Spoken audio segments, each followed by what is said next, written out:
Ethan Brooks walked out of the interview room knowing he'd just killed his only chance, not because he lacked the skills.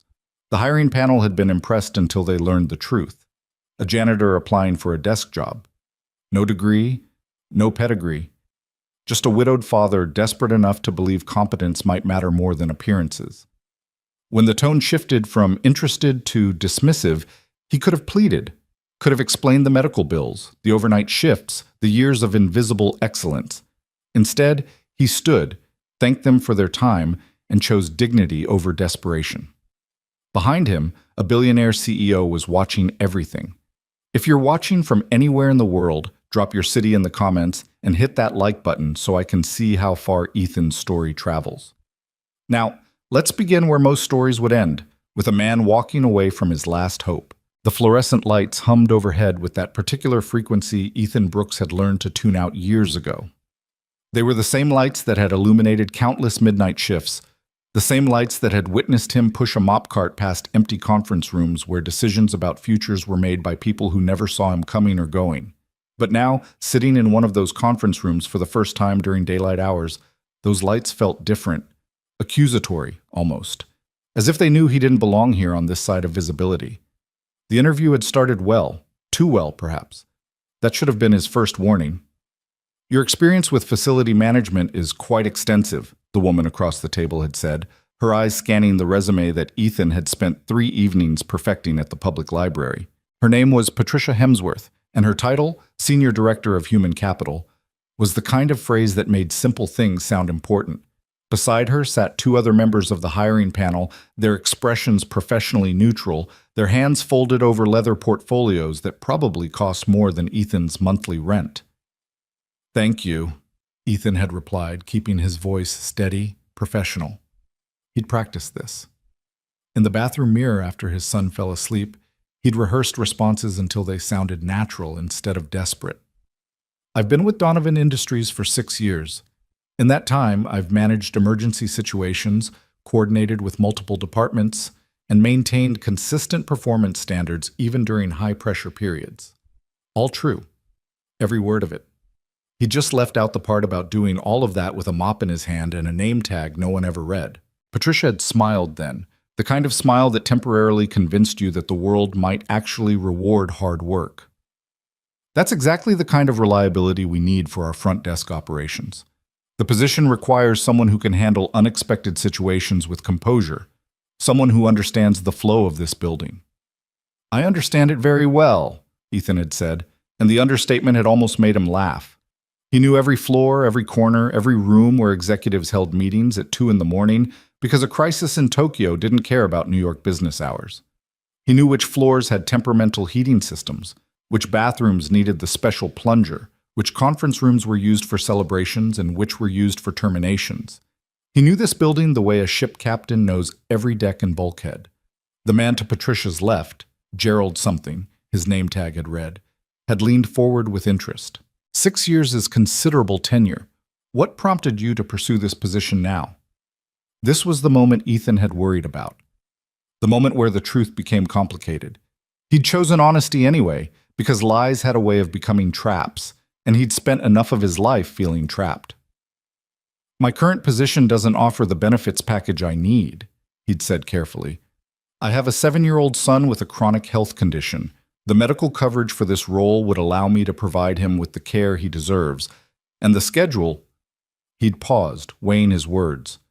"The schedule would allow me to be present for him in ways my current position doesn't permit." All of that was true too. What he hadn't said was that his current schedule was 11 p.m. to 7 a.m., 5 nights a week, with occasional overtime when the building hosted events. That he sometimes fell asleep sitting up at his son's bedside because lying down meant he might not wake up for pickup at school. That the health insurance for janitorial staff was catastrophically expensive and covered almost nothing, which meant every doctor's visit was a calculation of which bills could be delayed to pay for it. Patricia had nodded with what seemed like understanding. "Family is important. We value employees who prioritize both their professional and personal responsibilities." The woman to Patricia's right had spoken up then, her voice crisp and efficient. "Your resume shows extensive experience in facility operations and crisis management, but I don't see any formal education listed. Could you speak to your training background? And there it was. The question Ethan had known was coming, but had hoped somehow wouldn't matter. I don't have a college degree, he'd admitted, keeping his chin level, his voice clear. I enlisted in the military straight out of high school, served 4 years, received training in logistics and operations management.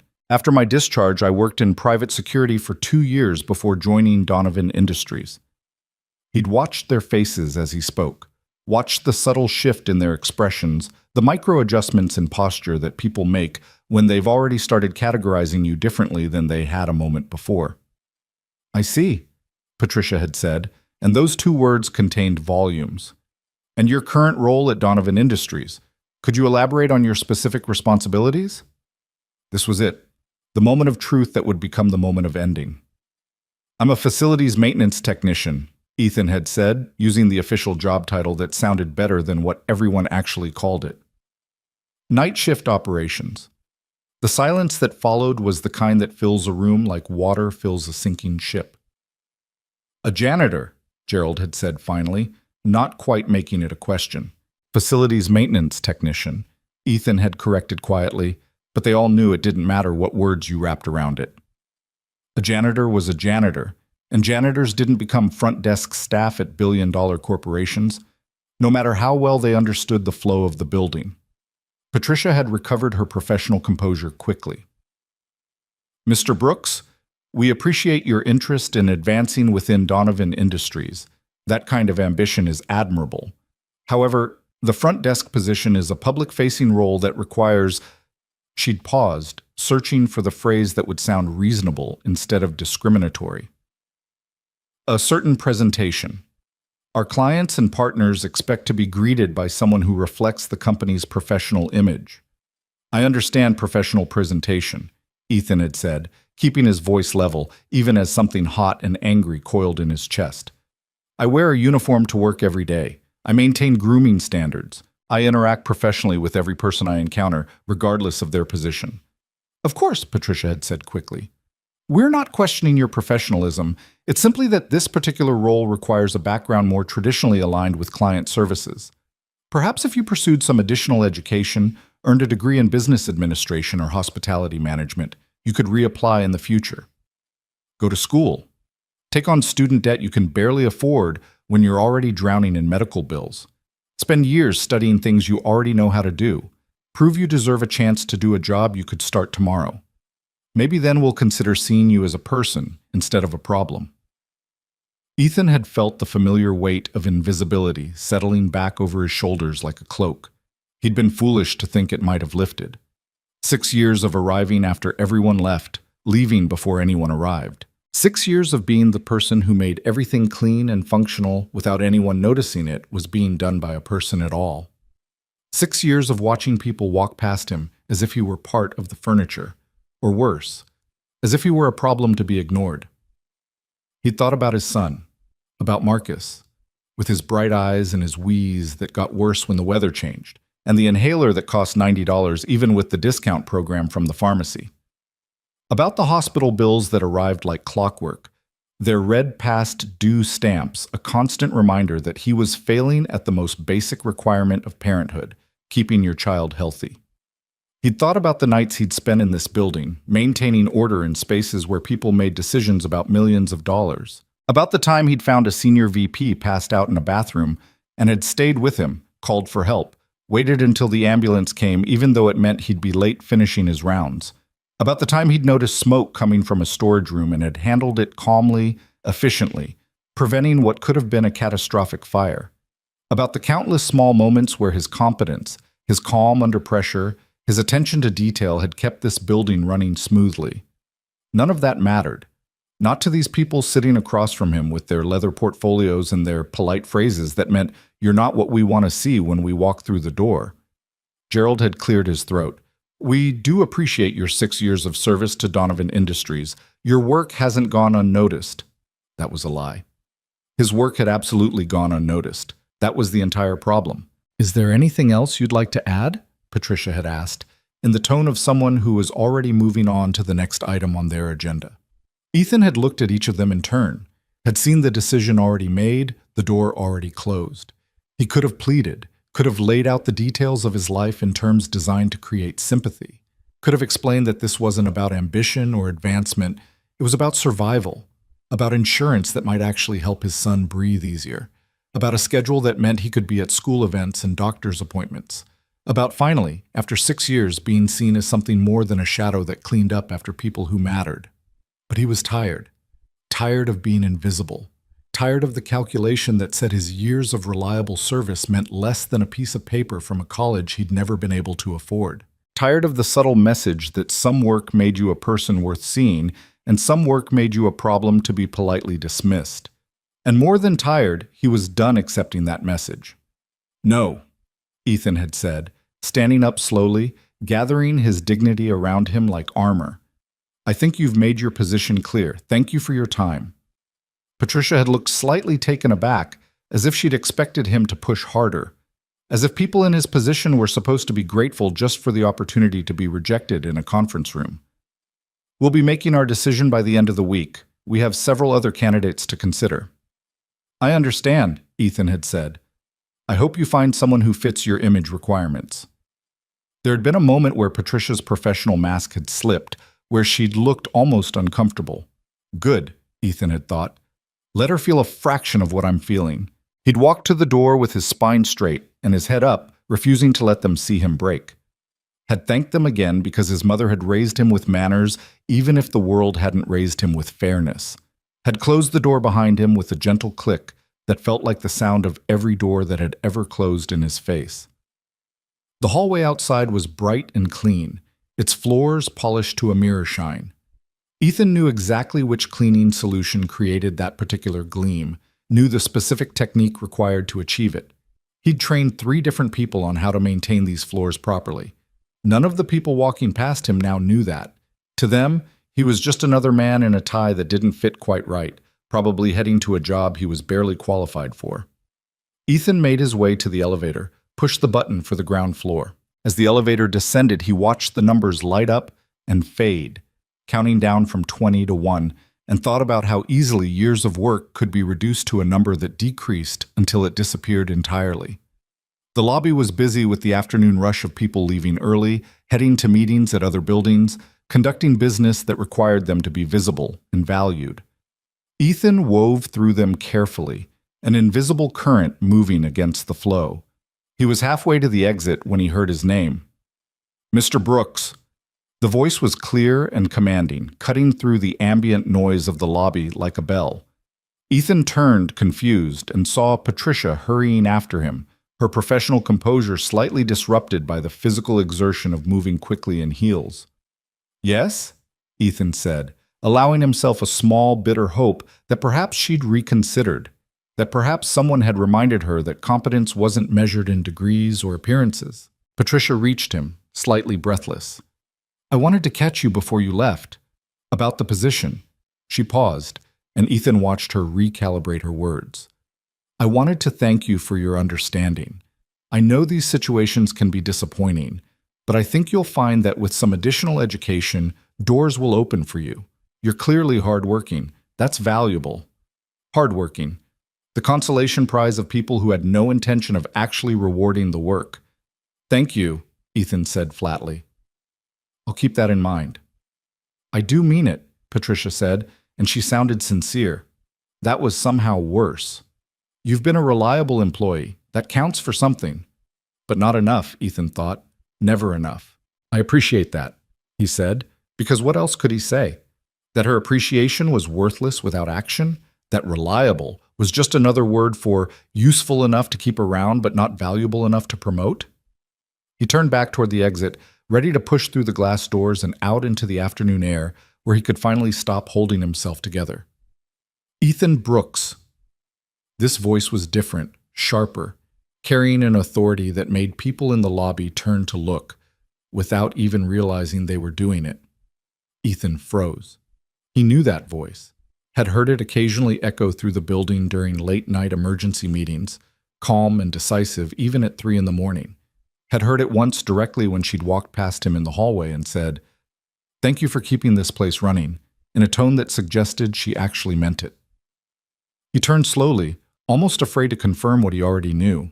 Claire Donovan was walking toward him across the lobby floor, her stride purposeful and unhurried, her expression focused entirely on him as if he were the only person in the entire building. The CEO of Donovan Industries, the woman whose signature was on every policy, whose decisions shaped the careers of thousands of employees, the billionaire whose face appeared in business magazines with headlines about innovation and market dominance and leadership philosophy. She was walking toward him, toward Ethan Brooks, the night shift janitor who'd just been politely dismissed from a job interview for being exactly who he was. The lobby had gone noticeably quieter. People were watching without being obvious about it, their conversations continuing but their attention diverted.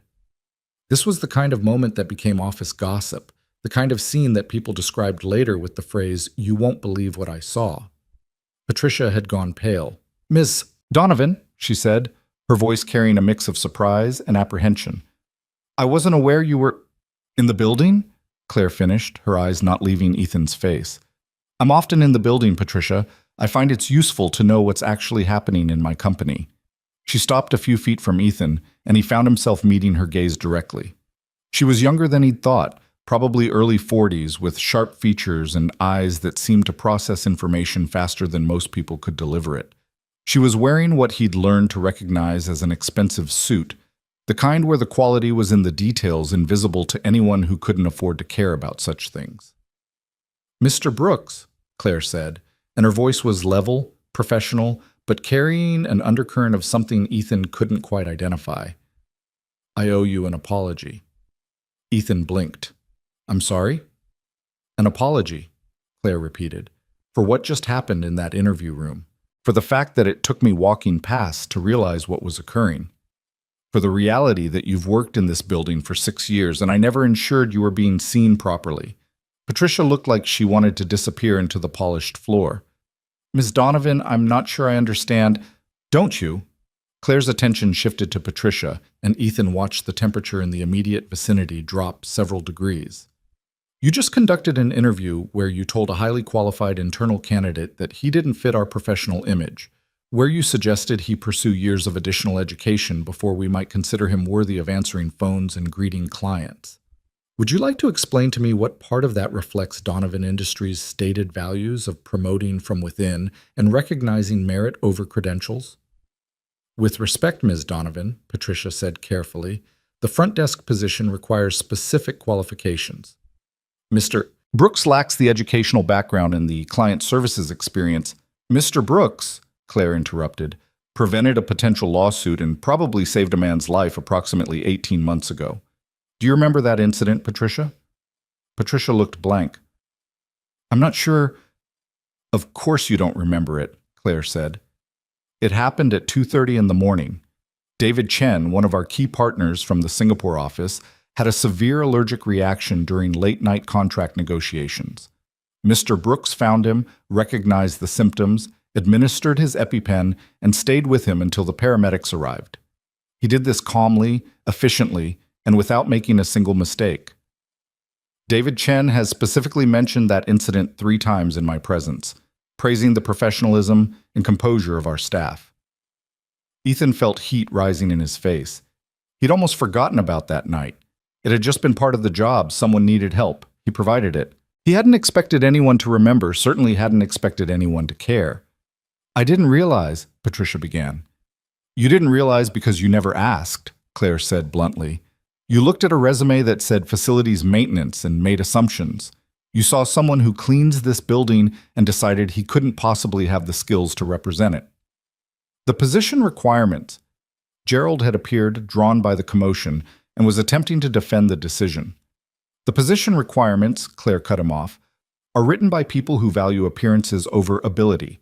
Mr. Brooks has demonstrated crisis management skills, professional composure, comprehensive knowledge of our operations, and reliability over 6 years of service. What he lacks is a piece of paper that proves he sat in classrooms for 4 years. Please explain to me why one matters more than the other." Gerald opened his mouth, then closed it again. There was no good answer to that question, and they all knew it. Claire turned back to Ethan, and her expression softened slightly. "I'm not doing this as a gesture, Mr. Brooks. I'm doing this because I watched that interview on the security feed in my office. I watched you handle yourself with professionalism and dignity, even as you were being dismissed for circumstances that have nothing to do with your capability. And I recognized you because I make it my business to know who actually keeps this company running." She paused, then added quietly, "I also know you have a son, Marcus, age 7, asthma, among other concerns. I know because I sign off on the healthcare expenses that our current insurance doesn't cover for our facilities staff, and I've seen your name on those reports multiple times." Ethan felt something crack in his chest. She knew. She'd known all along, and she'd never said anything, but she'd known. "That's private information," Patricia said weakly. "It's information I need to know to make informed decisions about how we structure our benefits and compensate our employees," Claire replied. "Mr. Brooks shouldn't have to choose between doing work he's qualified for and having insurance that keeps his child healthy. The fact that we've created that situation is a failure on our part, not his." She looked directly at Ethan again.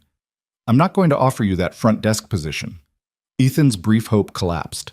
Of course, even this would end in, "I'm going to offer you something better," Claire continued. "A position in our executive services training program. Paid training, full benefits starting immediately, and a clear advancement path based on performance rather than credentials.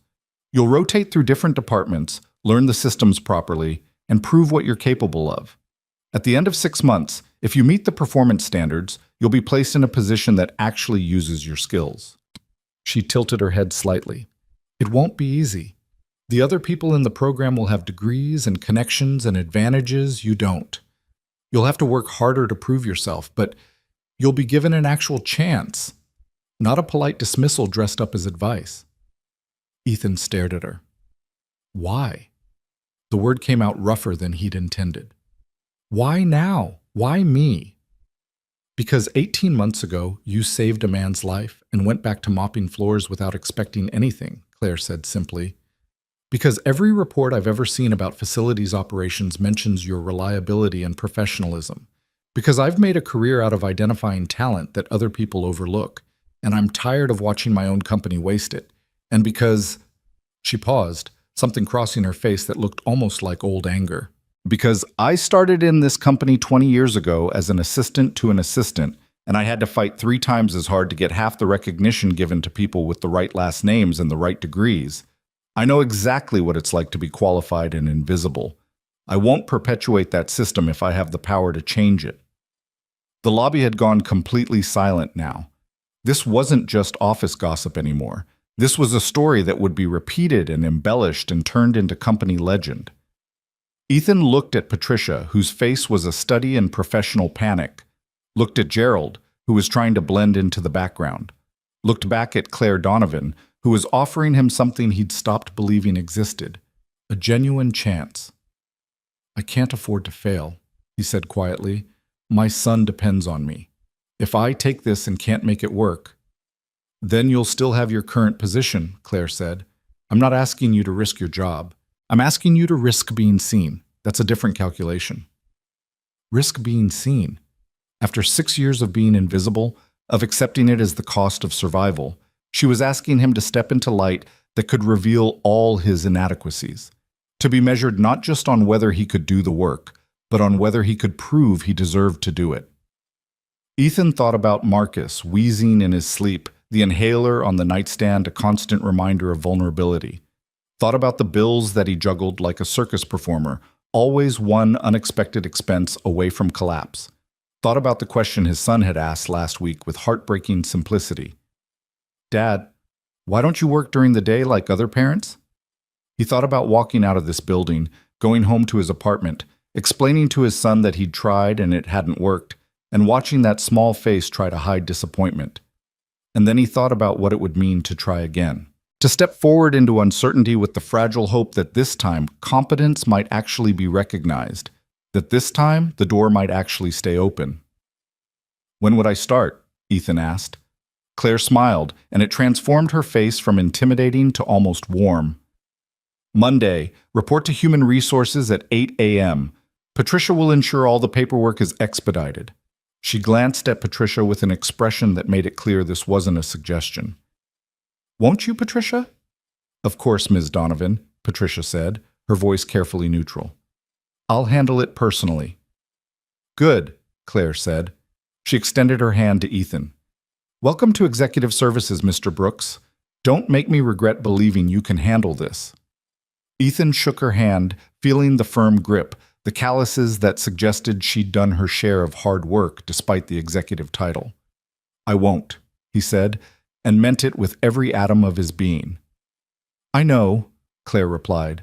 Then, almost as an afterthought, and Mr. Brooks, when you start on Monday, come through the front door, not the service entrance.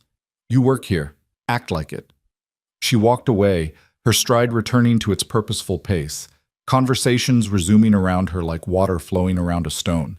Within seconds, she disappeared into an elevator, leaving behind a lobby full of people who would be processing what they'd just witnessed for days. Ethan stood there, his hands still tingling from the handshake, his mind racing through 1,000 thoughts at once. Patricia was staring at him with an expression he couldn't quite read, resentment, maybe, mixed with a grudging respect.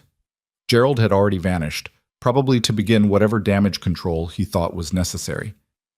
Mr. Brooks, Patricia said finally, her voice tight, I'll need you to come back to HR to complete some additional paperwork. Now? Ethan asked. Yes, she said. If you have the time. Ethan almost laughed. If he had the time. As if he had anything more important to do than ensure this miraculous opportunity was secured on paper before something happened to make it evaporate like a dream upon waking. I have the time, he said. The paperwork took 2 hours. Patricia was professionally thorough, going through every form with explanations that bordered on over-detailed, as if she were documenting everything in case it later became relevant. Ethan didn't care. He signed where she indicated, initialed where required, provided information with a patience born from years of dealing with bureaucracy that treated your time as if it had no value. When it was finally finished, when the folder was thick with documents that outlined his new reality, Patricia looked at him across her desk with an expression that had moved from professional panic to something more complex. Mr. Brooks, she said carefully, I want to be clear about something. What happened today, the interview outcome, wasn't personal. Wasn't it? Ethan asked quietly. It was based on the position requirements as they were written, Patricia continued. Requirements that, as Ms. Donovan pointed out, may need to be revisited. But I want you to know that I wasn't trying to dismiss your value as an employee. You were dismissing my value as a candidate, Ethan said. I'm not sure what the meaningful difference is. Patricia was silent for a moment. Then, you're right, there isn't one. I applied standards without questioning whether those standards actually measured what mattered. That was a mistake. It was, Ethan thought, a remarkably honest admission from someone who'd just been publicly corrected by her CEO. I appreciate that, he said, and was surprised to find he meant it. The Executive Services program is rigorous, Patricia said, shifting back to professional territory. You'll be evaluated constantly. There will be people who question whether you belong there. Some of them will be your peers. Some of them will be your supervisors. I'm used to people questioning whether I belong places, Ethan said. I'm sure, Patricia replied. But this will be different. These won't be people who dismiss you without knowing you. These will be people who know you and dismiss you anyway. People who think Ms. Donovan is making a mistake. People who are invested in seeing you fail because it validates their belief system about who deserves opportunities. Why are you telling me this? Ethan asked. Because I don't want you to be surprised when it happens, Patricia said bluntly. And because despite how today started, I actually do believe in being honest with people about what they're walking into. You're walking into a fight, Mr. Brooks. Ms. Donovan opened the door, but you're going to have to defend your right to walk through it every single day. Ethan gathered his papers, his new ID badge, his folder full of policies and procedures. I've been fighting for 6 years, he said. I'm just fighting for something now. He left Donovan Industries through the front door, as Claire had instructed. The evening air was cool, the sun starting its descent toward the horizon. He stood on the sidewalk for a moment, looking up at the building that had been his workplace for 6 years, seeing it from a new angle. His phone buzzed, a text from his neighbor, Mrs. Chen, who watched Marcus after school. Marcus wants to know if you got the job. Ethan looked at the message for a long moment, thinking about how to answer. Then he typed, Tell him Dad got a better job. I'll explain when I get home. The response came quickly. "He's jumping on the couch. I'm pretending not to notice." Ethan smiled, a real smile that felt like it came from somewhere deep and untouched by years of disappointment. He started walking toward the subway, toward home, toward his son, who would be waiting with questions and excitement and the absolute faith that children have in their parents before the world teaches them to doubt. Monday morning, he would walk through the front door of Donovan Industries as something other than invisible. He would prove that Claire Donovan's faith wasn't misplaced. He would earn every opportunity given to him, not because he was grateful to have been rescued, but because he'd never needed rescuing, only recognition. For tonight, though, he just needed to get home, to hold his son and let himself believe, for the first time in years, that the door hadn't closed after all. It had been pushed wide open. Now he just had to be brave enough to walk through it. The subway ride home felt different than it had that morning. The same rattling cars, the same flickering lights, the same press of bodies tired from their own long days. But Ethan carried something new in his chest, not quite hope, because hope was a dangerous thing when you'd learned to survive without it, but something adjacent to it. Possibility, maybe. The sense that the future might contain more than just variations of struggle. Marcus was indeed jumping on the couch when Ethan walked into their small apartment. Mrs. Chen stood in the doorway to the kitchen, her expression somewhere between exasperated and amused, clearly having given up on enforcing furniture rules in favor of letting the boys celebrate. "Dad!"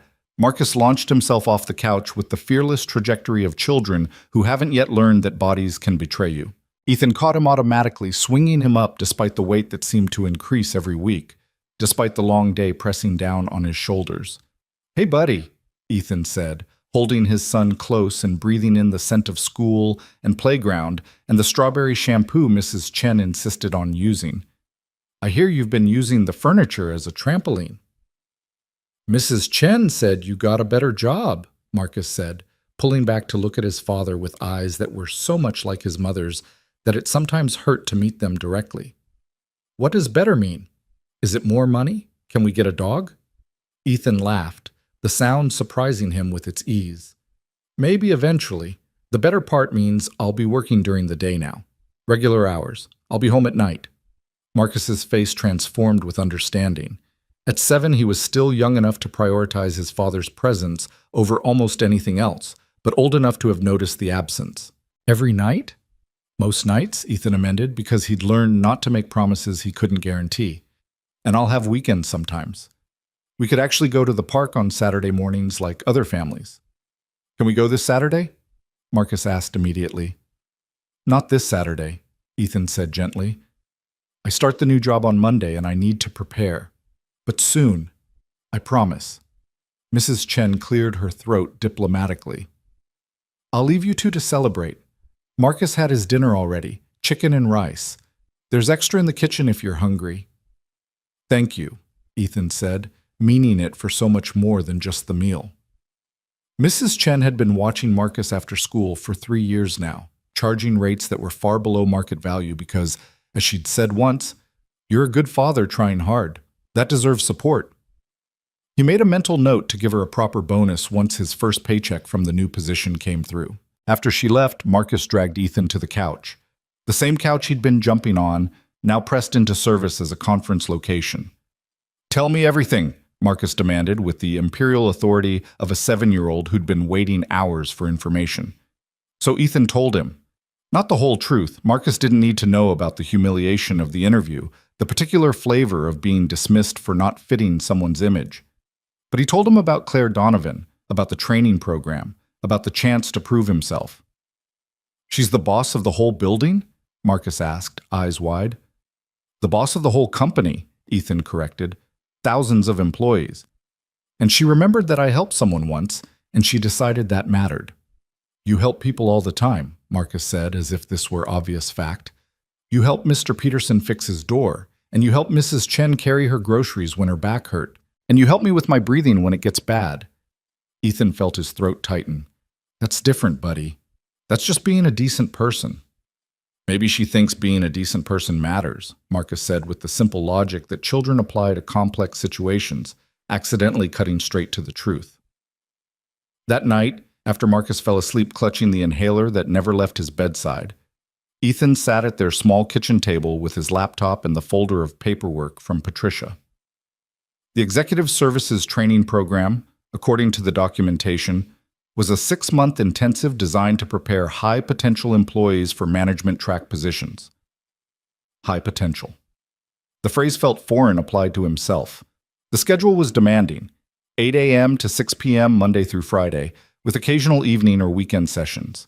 The curriculum covered everything from corporate communication protocols to financial analysis to crisis management. Participants would rotate through different departments, learning the operations from the inside while being evaluated constantly. There was a section titled Program Expectations that made Ethan's stomach tighten. Professional presentation at all times, effective written and verbal communication, ability to navigate complex interpersonal dynamics, demonstration of leadership potential, and strategic thinking. And there, at the bottom, in smaller text, please note that this program is highly competitive. Participants who do not meet performance standards may be transitioned back to their original positions. Patricia's warning echoed in his mind. You're walking into a fight. Ethan opened his email and found the message Patricia had sent with joining instructions. Report to conference room 14B on Monday at 8 a.m. Business professional attire required. Bring a notepad and pen for orientation. Business professional attire. Ethan looked down at the suit he'd worn to the interview, his only suit, purchased at a discount store 3 years ago for a funeral. It was clean and pressed but unmistakably cheap, the kind of garment that announced its price point in every line. He'd need at least 2 more, probably 3 to rotate through the week. Shirts, ties, shoes that weren't obviously resold. He opened his banking app and looked at the balance that was always precarious, always balanced on the edge of insufficient. The medical bills from Marcus's last hospital visit were still being paid off in installments. Rent was due in 2 weeks. There were groceries to buy, utilities to keep on, the 1,000 small costs of keeping a child alive and housed and healthy. New clothes would have to wait. He'd make the one suit work somehow, wash shirts in the sink at night, hope nobody noticed or cared that he was wearing the same rotation constantly. Ethan spent Saturday morning researching. He looked up the other people in the program. Their names were listed in the welcome packet. 6 participants total. He found them on LinkedIn, on company directories, in business journal mentions. Jessica Hartwell, MBA from Northwestern. Previous experience in strategic consulting. Father was a VP at a competing firm. David Chen, no relation to the David Chen he'd helped. Dual degree from Penn in business and engineering. Had interned at Donovan Industries during college, knew the systems already. Rachel Morrison, former military officer with a degree from Georgetown. Decorated service record. Looked like someone who'd never questioned whether she belonged anywhere. Thomas Wright, Harvard undergrad and Stanford MBA. Current role in business development. His LinkedIn photo showed him at a charity gala with Claire Donovan. Allison Park, Yale Law, previously worked in corporate strategy at 2 Fortune 500 companies before joining Donovan Industries. And Ethan Brooks, high school diploma, military service, 6 years as a janitor. He closed the laptop, feeling the familiar weight of inadequacy settling over him. These weren't just people with advantages. These were people whose entire lives had been structured around preparation for exactly this kind of opportunity. They spoke the language of corporate culture fluently. They knew which fork to use at business dinners, which tie was appropriate for which meeting, how to small talk with executives without seeming either obsequious or overfamiliar. Ethan knew how to strip a floor and make it shine, knew the exact mixture of chemicals that would remove any stain, knew how to be invisible even when standing right in front of someone. Sunday evening, Marcus asked the question that Ethan had been dreading. "Dad, are you scared?" They were sitting together on the couch, Marcus tucked under his father's arm, some animated movie playing on the television that neither of them were really watching. Ethan could have lied, could have provided the reassurance that children needed from their parents. But he'd promised himself after Sarah died that he wouldn't lie to their son, not about the things that mattered. "Yeah, buddy," Ethan said quietly. "I'm scared." "Why?" Marcus tilted his head up to look at him. "You're really smart. You know everything." "I know some things," Ethan corrected gently, "but the people I'll be working with know different things. Things they learned in college. Things I'll have to figure out as I go. But you're good at figuring things out, Marcus said with absolute confidence. You figured out how to fix my toy truck, and you figured out how to make Mrs. Chen's sink stop leaking, and you figured out the medicine that helps my breathing.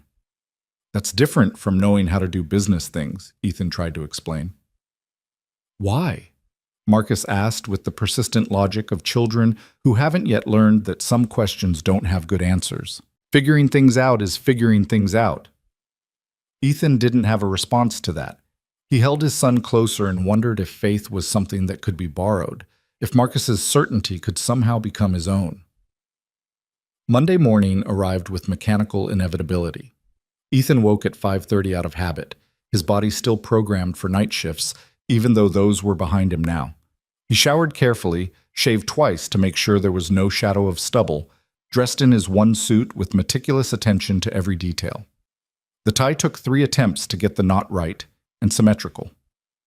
Marcus shuffled into the bathroom while Ethan was combing his hair, still wearing his dinosaur pajamas, rubbing sleep from his eyes. "You look fancy," he mumbled. "I look nervous," Ethan corrected, but smiled at his son in the mirror. "You look like a dad going to an important job," Marcus said. "That's fancy." Mrs. Chen arrived at 7 to get Marcus ready for school. She looked Ethan up and down appraisingly. "Very professional," she said with a nod of approval. "You'll do fine." "How do you know?" Ethan asked. "Because you've been doing fine for years," Mrs. Chen said simply. "This is just people finally noticing." The subway was crowded with the morning rush, bodies pressed together in that particular intimacy of strangers forced into proximity. Ethan stood holding the rail, watching the stations pass, and thought about how many times he'd made this same journey in reverse, heading home as everyone else headed to work. He emerged from the subway 3 blocks from Donovan Industries at 7:40. Early, but not so early as to seem desperate. He walked slowly, using the time to settle his breathing, to press down the anxiety that wanted to manifest as visible nervousness. The building looked different in morning light, more imposing, somehow. The glass and steel gleaming with aggressive modernity, the logo above the entrance radiating corporate success. Ethan paused at the base of the steps, looking up at the structure he'd entered thousands of times through service entrances and loading docks. "Come through the front door," Claire had said. "You work here. Act like it." Ethan climbed the steps with measured confidence he didn't feel, pulled open the heavy glass door, and walked into the lobby during business hours for the first time in 6 years. The front desk was staffed by someone he didn't recognize, the position he'd interviewed for, now filled by a young man with styled hair and an expensive watch. The lobby was busy with people arriving, coffee in hand, ready to begin their productive days making money for the company that paid them to be visible. Nobody looked at him. Nobody recognized the night janitor now dressed in a cheap suit. He was, for the moment, just another employee. Just another person who belonged here. Ethan took the elevator to the 14th floor, found conference room 14B, and arrived at exactly 7:55. The door was open. Inside, 3 people were already seated around the table. 2 women and a man, all professionally dressed, all holding notebooks and expensive pens, all exuding the casual confidence of people who'd been preparing for this moment their entire lives. They looked up when Ethan entered, their expressions polite and assessing. Ethan recognized them from his research. Jessica Hartwell, the consulting background.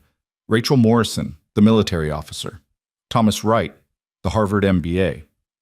"Good morning," Ethan said, keeping his voice level and professional. "I'm Ethan Brooks." "Thomas Wright," the man said, standing to shake hands. His grip was firm, his smile friendly. "Good to meet you. This is Jessica and Rachel." They exchanged greetings with the careful politeness of people who would be competing while pretending to collaborate. Ethan took a seat across from them, pulled out the notebook and pen he'd purchased at the drugstore, nothing fancy, but functional, and waited. David Chen and Allison Park arrived within the next few minutes. More introductions, more handshakes, more polite smiles that didn't quite reach anyone's eyes.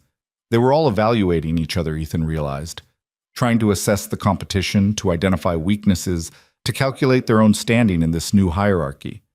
At exactly 8 a.m., the door opened and a woman entered, older, perhaps 60, with silver hair cut in a precise bob and an air of someone who suffered no nonsense whatsoever. "Good morning," she said crisply. "I'm Margaret Foster, Director of Executive Development. I'll be overseeing this program." She took a position at the head of the table, not sitting but standing with her hands folded, looking at each of them in turn. When her eyes reached Ethan, they lingered for just a moment longer than on the others. He couldn't read her expression. "The 6 of you have been selected for this program from a pool of exceptional candidates," Margaret began. You're here because you've demonstrated potential. Potential, however, is not achievement. Over the next 6 months, you'll be expected to prove that the company's investment in you is justified. Many people are watching. Some of them hope you'll succeed. Some of them expect you'll fail. Neither matters as much as what you actually accomplish. She paused, letting that sink in. This program has a 67% completion rate. 1 in 3 participants are transitioned back to their previous positions before the 6 months conclude. This isn't because they're incompetent. It's because they're not yet ready for what we're preparing them for. If that happens to you, it's not the end of your career here, but it is a setback. Are there any questions before we begin? Ethan had 1,000 questions, but none he could articulate in front of these strangers who were already so far ahead. "Excellent," Margaret said into the silence. "Let's start with introductions. Tell us your name, your current role, and one thing you hope to gain from this program. Ms. Hartwell, if you'd begin?" Jessica Hartwell sat up straighter, her posture perfect. "I'm Jessica Hartwell, currently in strategic operations.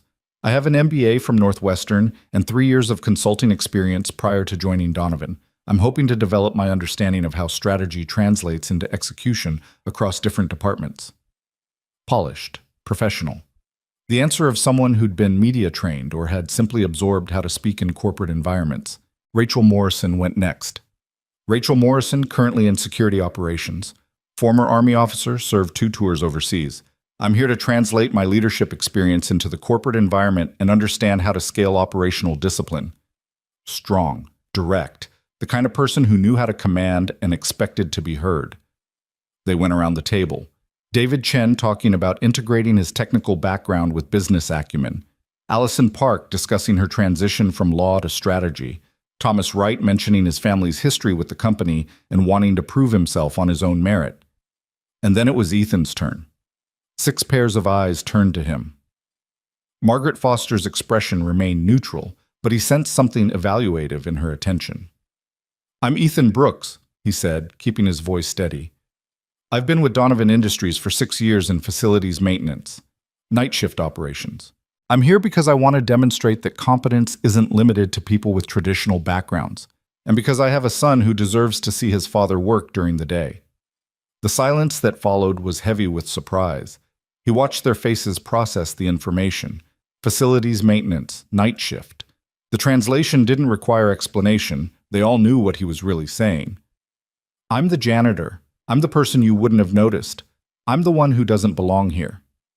Jessica's expression flickered with something that might have been pity or discomfort. Rachel's eyes narrowed slightly, reassessing. Thomas's smile remained fixed but had gone artificial. Margaret Foster's face showed nothing. "Thank you, Mr. Brooks," she said evenly, as if he'd revealed nothing more surprising than anyone else. "The honesty is noted and appreciated." She moved on without dwelling on it, launching into an overview of the program's structure. Ethan tried to focus on her words, something about rotational assignments, performance metrics, executive mentorship. But part of his attention was caught by the subtle shift in the room's dynamics. He'd marked himself as different, as other, as the person who needed to prove himself more than anyone else.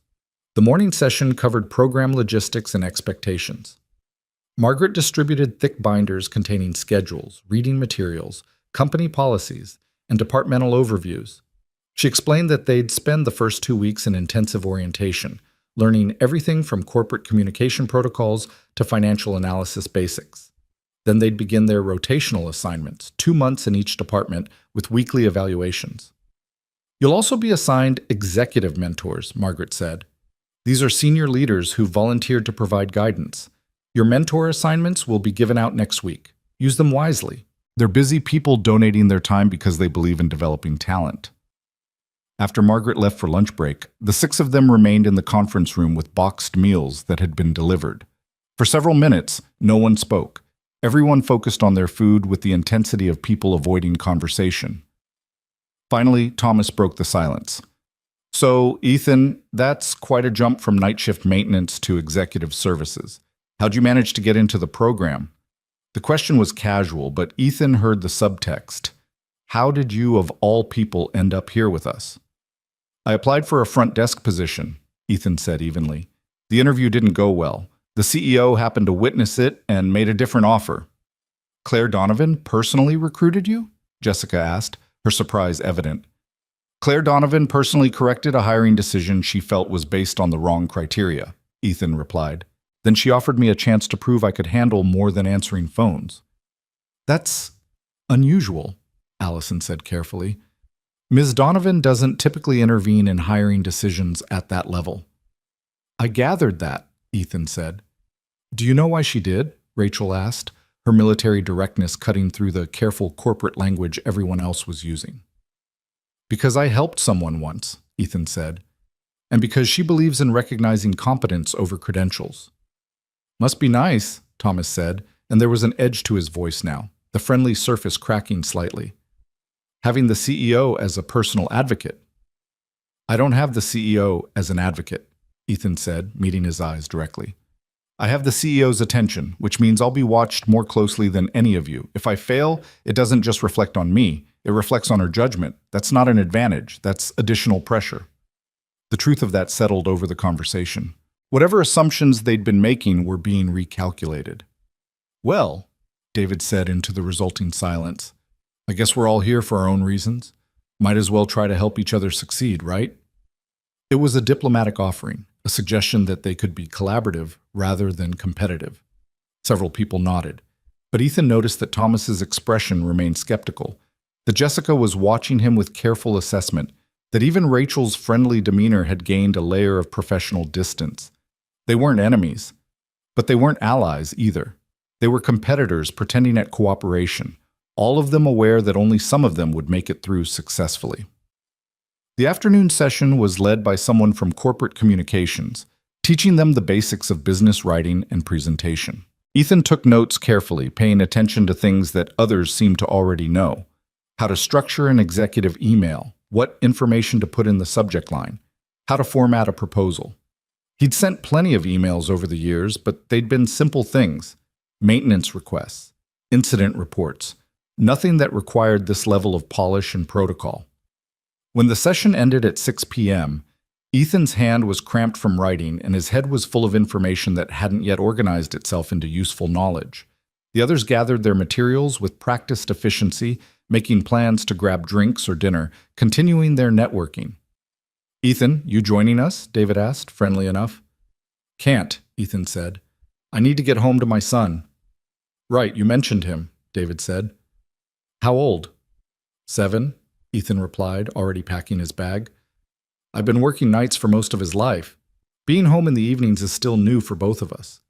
Must be an adjustment, David said, and seemed genuinely sympathetic.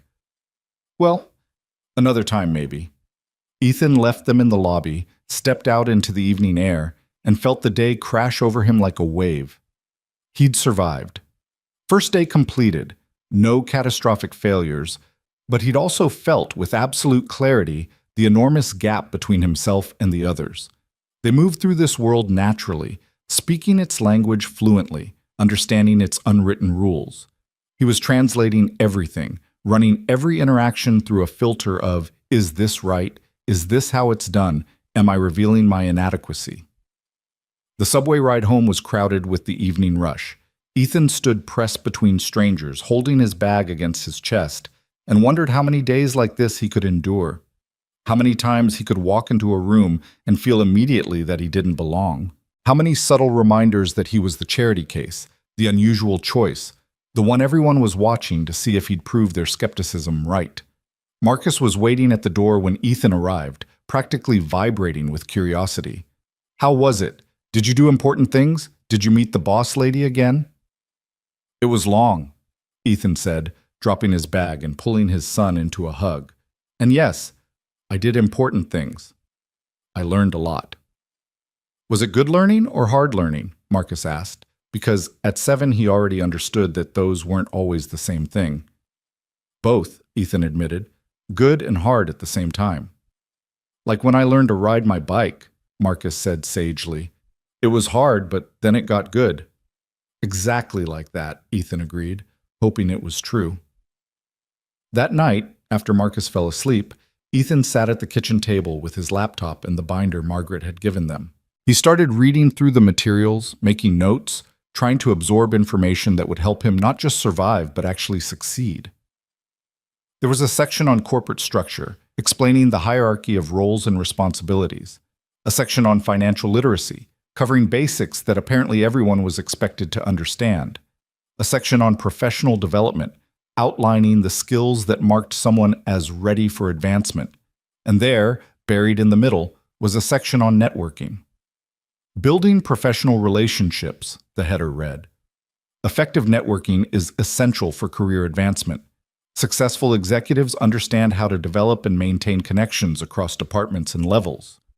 Ethan thought about the others making plans for drinks, continuing their relationships outside of program hours.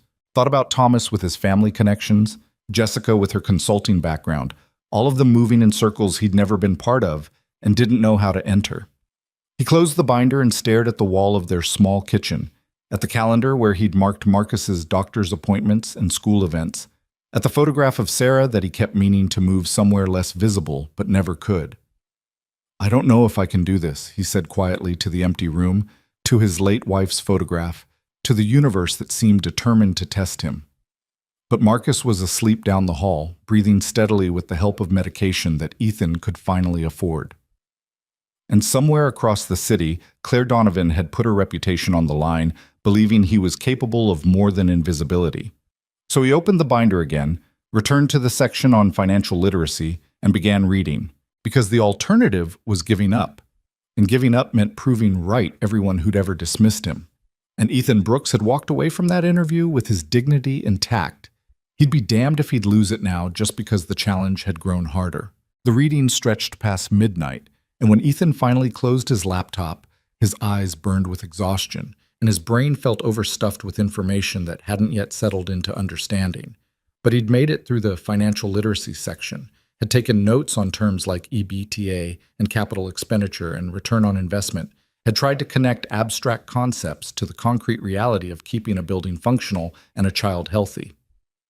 The second day began with a presentation skills workshop. Margaret brought in someone from an outside consulting firm, a woman named Dr. Ellen Marsh, who specialized in executive communication. She was sharp and efficient, wasting no time on pleasantries before diving into the fundamentals of presenting to senior leadership.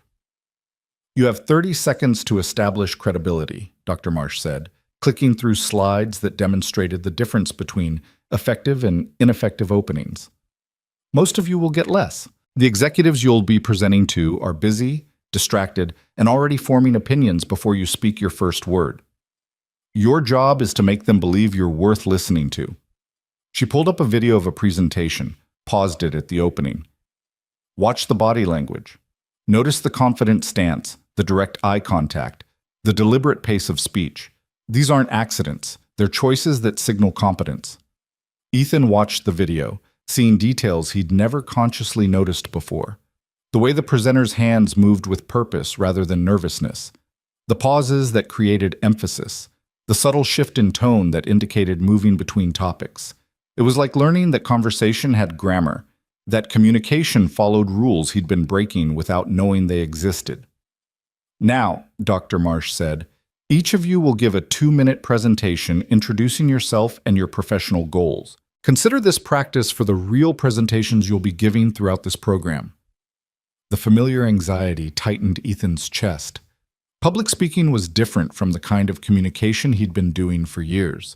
Instructions to his night crew were straightforward, functional. This required performance, required making yourself compelling. Jessica went first, delivering a polished introduction that touched on her consulting background, her strategic thinking, her commitment to driving value. It sounded rehearsed, but in a good way, like she'd practiced until the performance became natural. Rachel was more direct, her military bearing evident in every word. She spoke about leadership under pressure, about building teams that functioned in crisis, about translating operational excellence into business outcomes. It was impressive in its clarity and confidence. Thomas talked about his passion for the company, about wanting to honor his family's legacy by bringing fresh perspectives, about understanding both the historical foundation and the innovative future. It was carefully constructed to acknowledge his advantages while suggesting he wasn't relying on them. David discussed bridging technical expertise with business strategy, about seeing problems from multiple angles, about the value of diverse perspectives in solution development. Allison spoke about the intersection of legal thinking and strategic planning, about risk management not as prevention, but as calculated decision-making. And then it was Ethan's turn. He stood at the front of the room, feeling the weight of 5 pairs of eyes evaluating him, Dr. Marsh's assessment most intense of all. He'd prepared something the night before, had practiced it quietly in his head while Marcus ate breakfast, but now the words felt inadequate.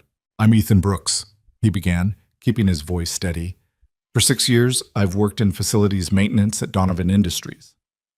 That work taught me things I didn't realize I was learning. Crisis management when a pipe burst at 3 a.m. and I had to protect sensitive equipment while coordinating emergency repairs.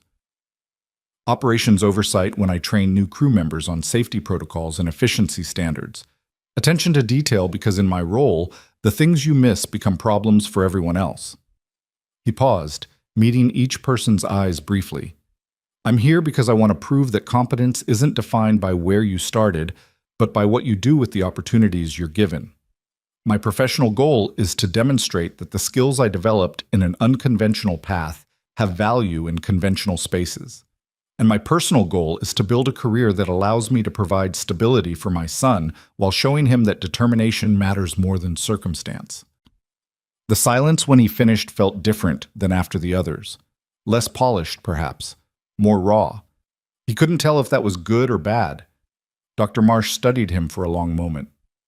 "Mr. Brooks, that was honest to the point of vulnerability. In some contexts, that's powerful.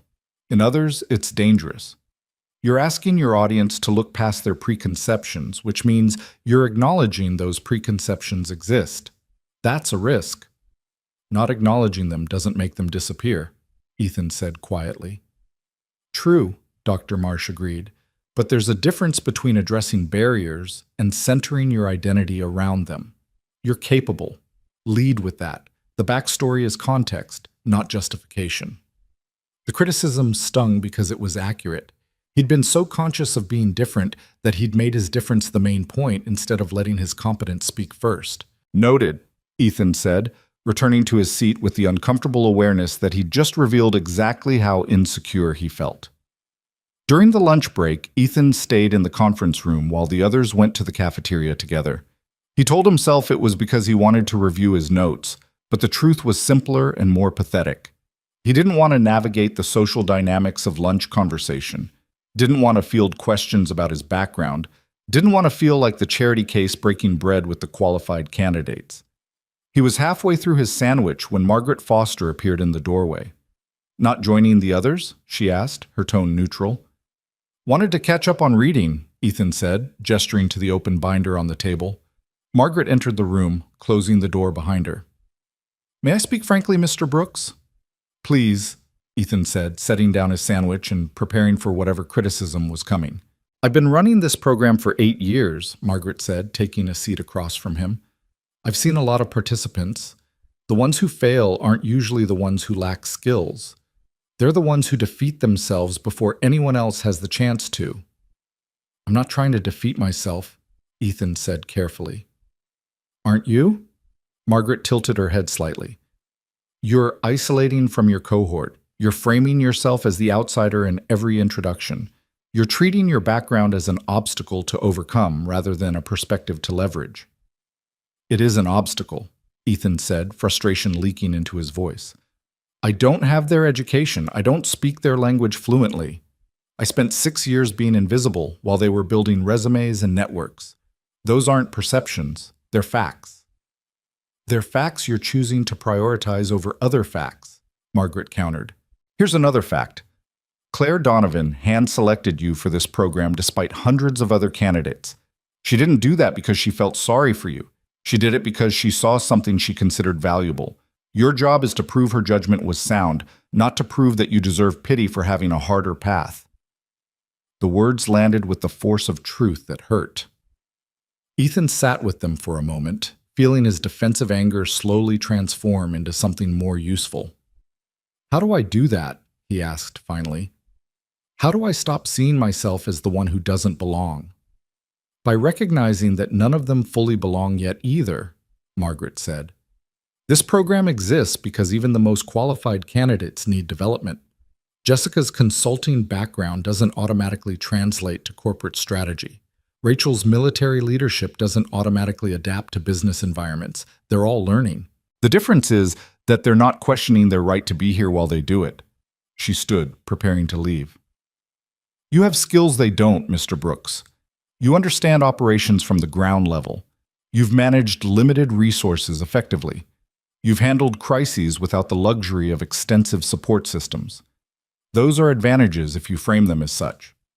Stop apologizing for being different and start using difference as strength." After she left, Ethan sat alone with her words, with his half-eaten sandwich, with the uncomfortable realization that his biggest obstacle wasn't his background. It was his own certainty that his background disqualified him. The afternoon brought their first group project, analyzing a case study about a company facing operational challenges and developing strategic recommendations. Margaret divided them into pairs, and through either deliberate choice or unfortunate randomness, Ethan was partnered with Thomas. They claimed a smaller conference room to work, spreading out the case materials on the table. The scenario involved a manufacturing company struggling with efficiency problems, supply chain disruptions, and employee morale issues. "Pretty straightforward," Thomas said, skimming through the documents. "Classic operational efficiency problem disguised as a strategic challenge. We recommend restructuring the supply chain, implementing lean manufacturing principles, maybe some workforce engagement initiatives." "Have you worked in manufacturing?" Ethan asked. "No, but I've studied cases like this," Thomas replied, already making notes. "The patterns are consistent across industries." Ethan read through the case more carefully, looking at the details. The manufacturing facility was older, the equipment outdated, the efficiency metrics showed declining performance, but the employee retention was actually quite high. The supply chain issues were concentrated in specific components, not systemic across all materials. "I think the problem might be different than it looks," Ethan said slowly. Thomas glanced up. "How do you mean?" "They're not describing operational incompetence," Ethan said, thinking out loud. "They're describing equipment that's failing and workers who know it but don't have the authority to address it. Look here." He pointed to a section of employee feedback. "The workers are reporting specific maintenance issues, but management is categorizing them as efficiency complaints." "So you think it's a maintenance problem?" Thomas sounded skeptical. "I think it's a listening problem," Ethan corrected. "The people doing the work know what's wrong, but the people making decisions aren't asking the right questions. They're looking at output metrics and assuming it's a worker performance issue when it's actually an equipment reliability issue." Thomas considered this, looking back at the case with new attention. "That's actually not a terrible angle, different from the standard lean manufacturing response. Standard responses work for standard problems," Ethan said, "but if you're not listening to the people closest to the work, you'll solve the wrong problem efficiently." They spent the next 2 hours developing their analysis, and Ethan felt something shift in their dynamic. Thomas still carried himself with the confidence of someone who'd never questioned his place, but he was listening now, actually considering perspectives that didn't come from business school case studies. When they presented their findings to Margaret and Dr. Marsh at the end of the day, Ethan let Thomas take the lead on the opening and the formal strategic recommendations. But when it came time to discuss the root cause analysis, Ethan spoke up clearly. "The core issue isn't operational inefficiency, it's organizational listening," he said. "The workers are reporting problems that management is misinterpreting as complaints. Our recommendation is that before implementing any operational changes, the company needs to conduct a structured listening process where frontline workers can identify specific equipment and process issues without those issues being filtered through management assumptions." Dr. Marsh raised an eyebrow. "That's a softer recommendation than most groups focus on. How do you measure the ROI of listening?" "By measuring what it costs when you don't listen," Ethan replied. If you implement expensive efficiency programs that don't address the actual problems, you've wasted resources and damaged trust. If you fix the equipment issues that workers have been reporting for months, you solve the efficiency problem and build credibility with your workforce simultaneously. Interesting perspective, Dr. Marsh said, making notes. Where does that analysis come from? Experience, Ethan said simply. I've spent years watching people make decisions about operations without consulting the people actually doing the work.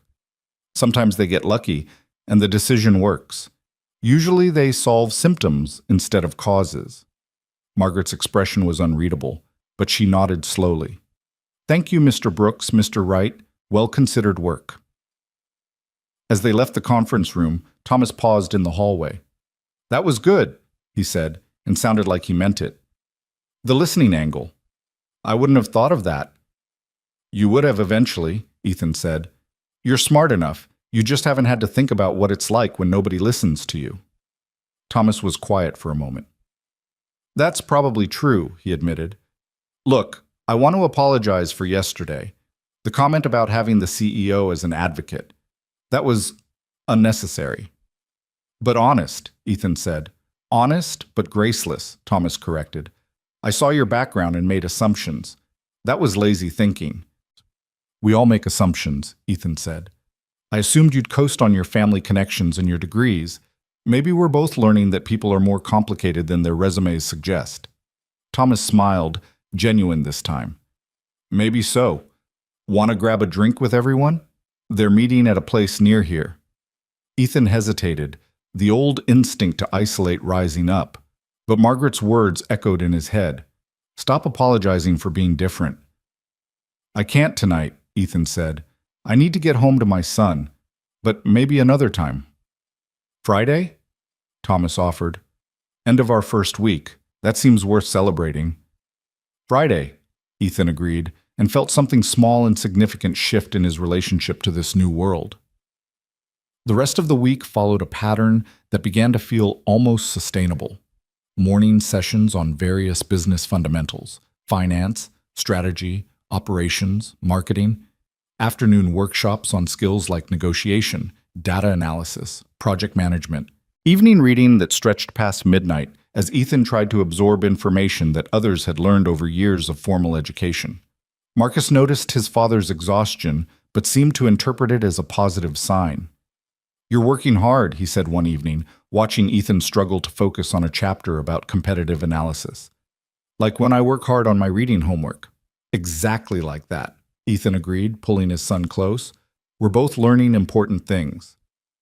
Are you getting good grades? Marcus asked, with the simple logic of a 7-year-old who understood school in concrete terms. I don't know yet, Ethan admitted, but I'm trying my best. That's what Mrs. Chen says is most important, Marcus said confidently. Trying your best. Ethan wished the adult world operated on Mrs. Chen's grading system. Friday afternoon brought their first formal evaluation. Margaret met with each participant individually to discuss progress and provide feedback. When Ethan's turn came, he sat across from her in her office with the careful posture of someone expecting criticism. You've had an interesting first week, Mr. Brooks, Margaret began, reviewing notes on her tablet. Your technical grasp of the material is adequate, which is impressive given your educational background. Your written communication needs work. You tend toward overly simplistic phrasing in contexts that require more sophisticated language. Your presentation skills are developing but still show signs of discomfort with being the center of attention. Ethan nodded, accepting each observation without argument. However, Margaret continued, you demonstrated something in that case study analysis that several of your peers haven't yet shown. You approached the problem from a perspective that considered the human element of business operations. Most people trained in traditional business programs learn to see problems through metrics and models. You saw it through people. That's valuable. Thank you, Ethan said, surprised by the warmth of the feedback. Don't thank me yet, Margaret said dryly. Next week you begin your first rotation. You'll be assigned to the Strategy and Operations Department. It's one of the most demanding rotations in the program. You'll be expected to contribute to real projects with real consequences. Your background in facilities operations may or may not be relevant depending on what projects you're assigned, This is where we separate people who can learn from people who can apply learning. She pulled up a document on her screen, turned it so Ethan could see. This is your performance framework. You'll be evaluated on 6 criteria: analytical thinking, communication effectiveness, collaboration, initiative, professional presence, and strategic insight. Each criterion is measured on a scale from developing to exceptional. Your goal is to achieve proficient or above in at least 4 categories by the end of the rotation. Ethan scanned the framework, seeing the descriptions under each category. The language was dense, full of corporate terminology that he was still learning to parse. "I've also assigned you a mentor," Margaret said. "James Chen, no relation to David Chen, is our VP of Operations. He's been with the company for 15 years, started in logistics and worked his way up. I thought his career path might provide useful perspective for yours." "When do I meet him?" Ethan asked. "Monday morning. You'll shadow him for a day to understand how the department functions. Then you'll be integrated into one of the project teams. He'll meet with you weekly to discuss your development." Margaret closed her tablet, looking at him directly. "Mr. Brooks, I'm going to tell you something I don't usually share with participants. When Ms. Donovan told me she was adding you to this program, I objected. Not because I doubted your potential, but because I worried that the gap between your starting point and your peers would make success nearly impossible. I thought we'd be setting you up for public failure." Ethan felt his stomach tighten, but kept his expression neutral.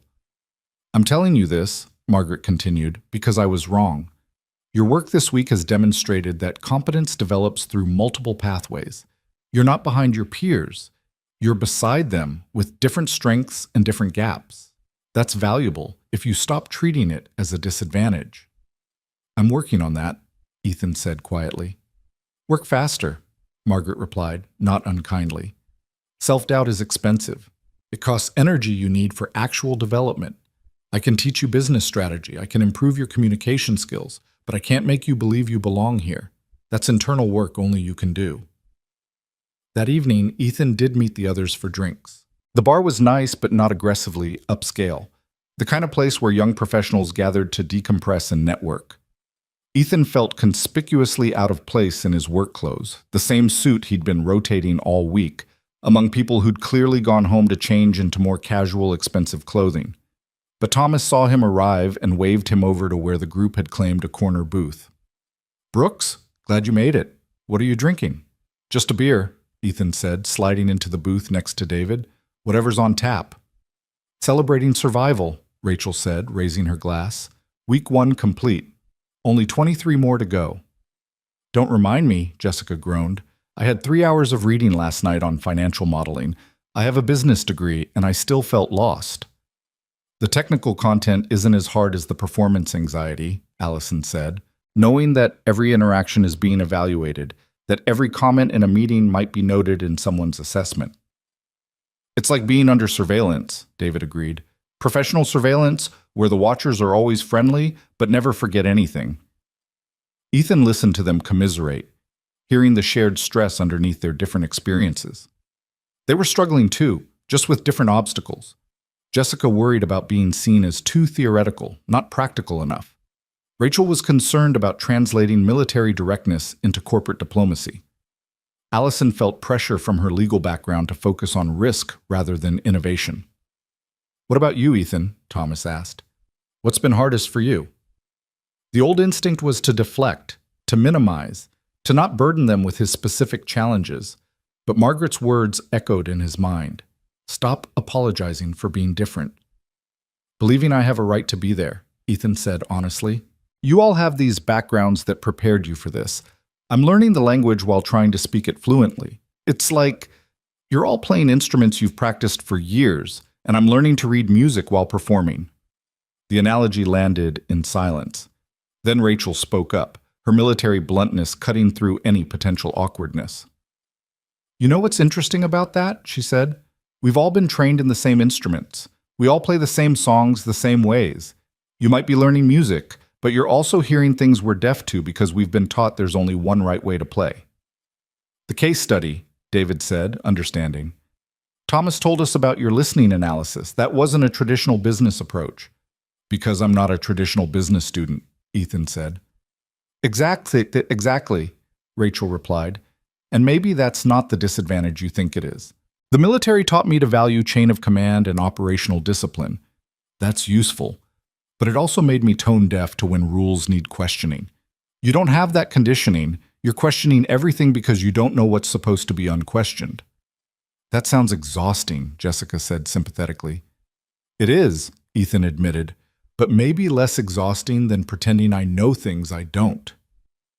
God, I wish I could do that, Allison said, surprising everyone. Do you know how much energy I waste pretending I understand references to business school frameworks I never studied? How often I nod along like I know what someone means by Porter's 5 forces or blue ocean strategy, then go home and frantically Google it? You don't know Porter's 5 forces? Thomas asked, shocked. You have a law degree. From Yale Law, not Yale Business School, Allison shot back. I know contracts and regulations and risk frameworks. I'm learning competitive strategy on the fly while pretending I've always known it. The conversation opened up after that, each of them admitting the ways they were faking confidence, the gaps in their knowledge they were desperate to hide, the pressure to perform expertise they hadn't fully developed. Ethan realized with sudden clarity that they were all imposters in different ways, all terrified of being revealed as insufficient. The difference was that they'd been trained to hide it better. So what do we do? David asked. We can't all admit we're struggling. That'll get us transitioned back to our original positions. We help each other, Rachel said decisively.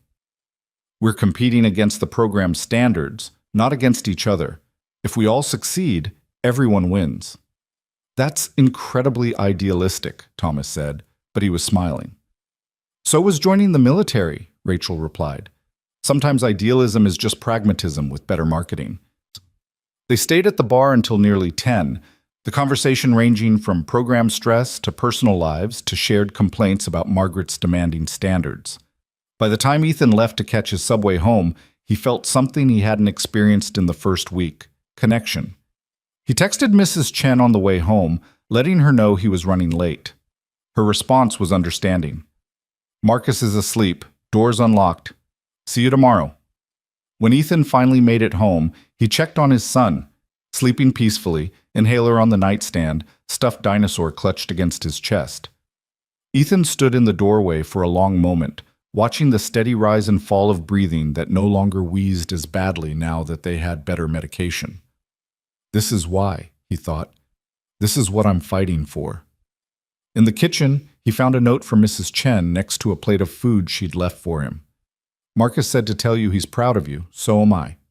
Ethan sat down at the table with the food and the note and the weight of a week that had transformed him in ways he was still processing. The reading materials were stacked on the counter, waiting for his attention. The schedule for Monday's rotation was in his email, requiring review and preparation.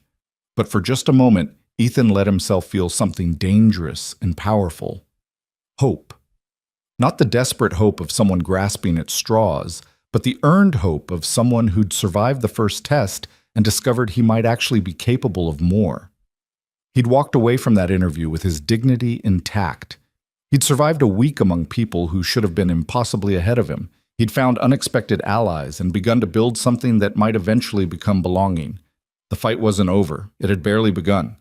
But Ethan Brooks was still standing, still learning, still pushing forward toward a future he was starting to believe might actually be possible. And that, he decided as he finally opened his laptop to review Monday's schedule, was victory enough for now. Monday morning arrived with the particular anxiety of new beginnings layered over fragile confidence. Ethan stood outside the strategy and operations department at 7:45, 15 minutes early, because showing up exactly on time felt like cutting things too close. The department occupied the entire 16th floor, its glass doors etched with the company logo and a mission statement about driving excellence through integrated strategic planning. Through the glass, Ethan could see an open workspace dotted with private offices along the perimeter. People were already at their desks despite the early hour, focused on screens or talking in clusters around whiteboards covered in diagrams and metrics. This was where decisions about the company's direction were made, where strategy became operational reality, where the people who'd never noticed him mopping their floors at midnight determined which initiatives received resources and which were quietly shelved. The door opened and a man emerged, tall, probably mid-40s, wearing glasses and an expression of perpetual focus that suggested his mind was always 3 steps ahead of the current conversation. He extended his hand with efficient friendliness. "Ethan Brooks? I'm James Chen. Welcome to Strategy and Ops." His handshake was firm, his attention complete. Ethan recognized the deliberate presence of someone who'd learned that making people feel seen was as important as any strategic framework. "Thank you for taking the time to mentor me," Ethan said, following James through the glass doors into the department's organized chaos. "Margaret doesn't give me options," James replied with a slight smile. "But she usually has good instincts about matching people. She told me your background: former military, facilities operations, non-traditional path to the program. That's more interesting than most of the profiles I see." He led Ethan through the workspace, pointing out key features with the practiced efficiency of someone who'd given this tour dozens of times. "We're structured in cross-functional teams, each focused on different strategic initiatives. Team Alpha handles operational efficiency projects. Team Beta focuses on growth strategy and market expansion. Team Gamma works on organizational effectiveness and change management. You'll rotate through all 3 during your time here, spending about 3 weeks with each." They reached a corner office with James's name on the door. Inside was organized chaos, whiteboards covered in flowcharts, stacks of reports, multiple screens displaying different dashboards. James gestured for Ethan to sit. "Before we start, I want to understand what you're hoping to get from this rotation," James said, settling into his chair with the comfortable posture of someone who spent most of his life there. "What do you want to learn?" Ethan had prepared for this question during his weekend reading. "I want to understand how strategic decisions get made, how you evaluate competing priorities, how you translate high-level goals into actionable plans, how you measure whether initiatives are actually working."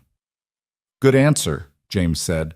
"Broad enough to be genuine, specific enough to show you've thought about it. Now tell me what you're actually worried about." The directness caught Ethan off guard. He'd expected corporate diplomacy, not this kind of honest confrontation. "I'm worried I won't understand the analytical frameworks fast enough," Ethan admitted. "That I'll be asked to contribute to projects that require technical knowledge I don't have. That I'll slow down teams that are used to working with people who speak their language fluently." James nodded, unsurprised. "Those are legitimate concerns. Here's what I'm worried about: that you'll be so focused on what you don't know that you'll miss opportunities to contribute what you do know. Strategy isn't just analysis and frameworks. It's understanding how organizations actually function, how people respond to change, how theory meets reality. You have 6 years of watching this company function from a perspective most strategists never see. That's valuable if you use it." "How do I use it without seeming like I'm just talking about being a janitor?" Ethan asked, voicing the fear that had been haunting him. "By connecting your observations to strategic outcomes," James said simply. "Don't say, 'I used to clean the executive floor.' Say, 'I noticed that productivity in certain departments correlated with environmental factors that were being overlooked.' Don't talk about your past role. Talk about what your past role taught you that's relevant to current problems." He pulled up a document on one of his screens, turned it so Ethan could see. "This is a project Team Alpha is working on, improving operational efficiency in our manufacturing facilities. They've been analyzing data for 6 weeks and keep hitting walls. Their recommendations aren't landing with the facility managers. Want to know why? Because they're making recommendations without understanding the operational reality on the ground," Ethan guessed, thinking about the case study from the previous week. "Exactly," James said. "They're brilliant analysts. They can build models that predict efficiency gains down to the decimal point, but they've never set foot in a manufacturing facility. They don't understand the human factors, the practical constraints, the reason why theoretically optimal solutions don't work in practice." He closed the document, looked at Ethan directly. "That's where you come in. You're joining Team Alpha this week. Your job isn't to be the best analyst. You won't be. Your job is to be the person who asks whether the analysis reflects operational reality, to be the bridge between strategic theory and practical implementation." "That's a lot of pressure for someone who's never done strategic work," Ethan said. "Yes," James agreed, "but pressure is just weight applied to a surface. Whether it crushes you or forges you depends on what you're made of. Margaret thinks you're made of something durable. I'm inclined to trust her judgment, but you'll have to prove it. He stood, indicating the conversation was moving into action. Come on, let's introduce you to your team. Team Alpha occupied a section of the open workspace near the windows. 6 people clustered around desks arranged in a rough circle, their screens visible to each other in a setup that encouraged collaboration.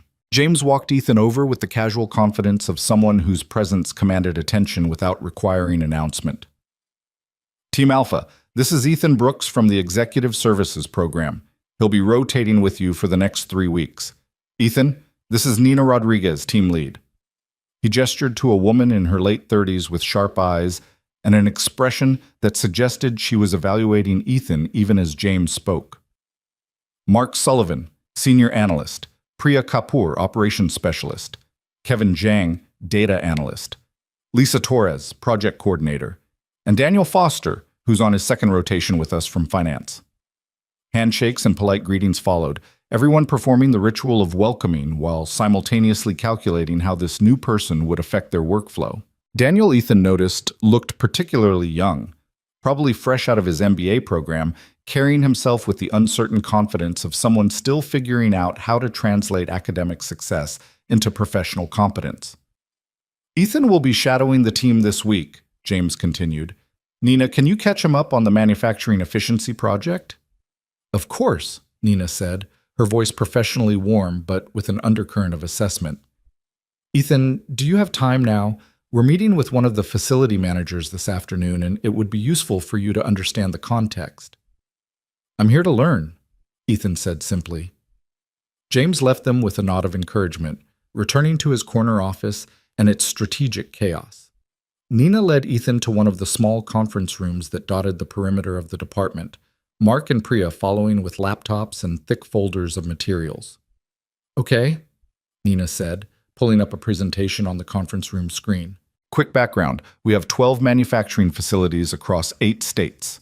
Over the past 2 years, productivity has declined across all facilities, but particularly in the older ones. We were tasked with identifying root causes and developing recommendations to improve efficiency by 15% over the next year. The slides that followed were dense with data, productivity metrics, efficiency ratios, cost analyses, benchmark comparisons with industry standards. Ethan tried to follow the numbers, seeing patterns, but struggling to keep pace with the speed at which Nina moved through complex information. We've identified several key factors, Nina continued. Equipment age is negatively correlated with output. Facilities with older machinery show significantly lower efficiency. Labor costs have increased without corresponding productivity gains. Supply chain disruptions are creating idle time. What do the facility managers say? Ethan asked. Nina paused, looking slightly surprised by the interruption. The facility managers have been resistant to some of our preliminary findings. They claim the efficiency metrics don't reflect operational realities, that we're not accounting for factors that affect their specific situations. Are you? Ethan asked. Accounting for their specific situations? Mark spoke up, his tone carrying a hint of defensive frustration. We've analyzed 18 months of operational data across all 12 facilities. We're using standardized efficiency metrics recognized across the manufacturing industry. If the managers are claiming we're missing something, they need to provide data supporting their position. Have they tried to provide that data? Ethan asked. They've provided excuses, Mark said bluntly. Stories about equipment quirks and staffing challenges and local supply issues. Anecdotes, not data. Ethan thought about the case study, about Margaret's comment that he'd seen the problem through people rather than metrics. Can I ask a probably ignorant question? That's what you're here for, Nina said, and to her credit, she sounded like she meant it. Have any of you actually visited the facilities? Ethan asked. The silence that followed was answer enough. We've reviewed extensive documentation, Priya said carefully. Operational reports, maintenance logs, production schedules. We have video walkthroughs of each facility. We've conducted remote interviews with managers and supervisors. But you haven't been there, Ethan said. You haven't seen the equipment in person, talked to workers on the floor, watched the operations happen in real time. That's not typically how strategic analysis works, Mark said. And Ethan heard the implicit criticism. You don't understand how we do things here. I understand, Ethan said. I'm just wondering if maybe the reason your recommendations aren't landing is because you're solving the problem you see in the data instead of the problem they're experiencing on the ground. Nina exchanged a glance with Mark, some wordless communication passing between them. That's an interesting perspective, she said diplomatically. Unfortunately, we have budget and time constraints. Visiting 12 facilities isn't feasible at this stage of the project. What about one facility? Ethan suggested. Visit the one with the worst efficiency decline, spend a day there, see if what you observe matches what the data is telling you. We're meeting with the manager of the Cleveland facility this afternoon, Priya said thoughtfully. That's one of our biggest concern areas. We could ask him about a site visit. Couldn't hurt, Nina agreed, though she sounded uncertain. Worst case, we confirm our analysis is sound. Best case, we identify factors we've been missing. The meeting with the Cleveland facility manager happened over video conference at 2 p.m. Robert Martinez appeared on screen looking tired and frustrated, sitting in what was clearly a cluttered office in the middle of a working facility. Behind him, Ethan could hear the ambient noise of machinery, distant voices, the sound of a place where actual work happened. Nina led the meeting with professional courtesy, walking through their preliminary findings and proposed recommendations. Increase equipment maintenance efficiency through predictive analytics, implement lean manufacturing protocols, restructure shift schedules to optimize labor productivity, reduce supply chain disruption through improved forecasting. Robert listened with the patient expression of someone who'd heard similar recommendations before and knew they wouldn't work. When Nina finished, he was quiet for a moment, clearly choosing his words carefully. These are good recommendations for a facility that's operating under ideal conditions, he said finally. But we're not operating under ideal conditions. Our equipment isn't just old, it's obsolete. Parts aren't available through normal supply channels. We've jerry-rigged solutions that keep things running, but it means we can't implement standard maintenance protocols. Your predictive analytics won't work because our machinery doesn't fail predictably. Have you submitted requests for equipment replacement? Mark asked, his tone suggesting this should have been obvious. Every year for the past 5 years, Robert said, his frustration breaking through professional composure. We're told it's not budget justified, that we need to improve efficiency with existing resources before new equipment will be approved, so we're stuck in this loop. We can't get new equipment until we're more efficient, but we can't be more efficient with equipment that's constantly breaking down. Ethan spoke up before he could second-guess himself. Mr. Martinez, this is Ethan Brooks. I'm new to the team. Can I ask, how much time does your staff spend on emergency repairs versus scheduled maintenance? Robert looked at him with interest, as if surprised someone was asking a question that suggested understanding of operational realities. Probably 60% emergency, 40% scheduled. We're constantly putting out fires, which means we can't do the preventive work that would reduce the fires.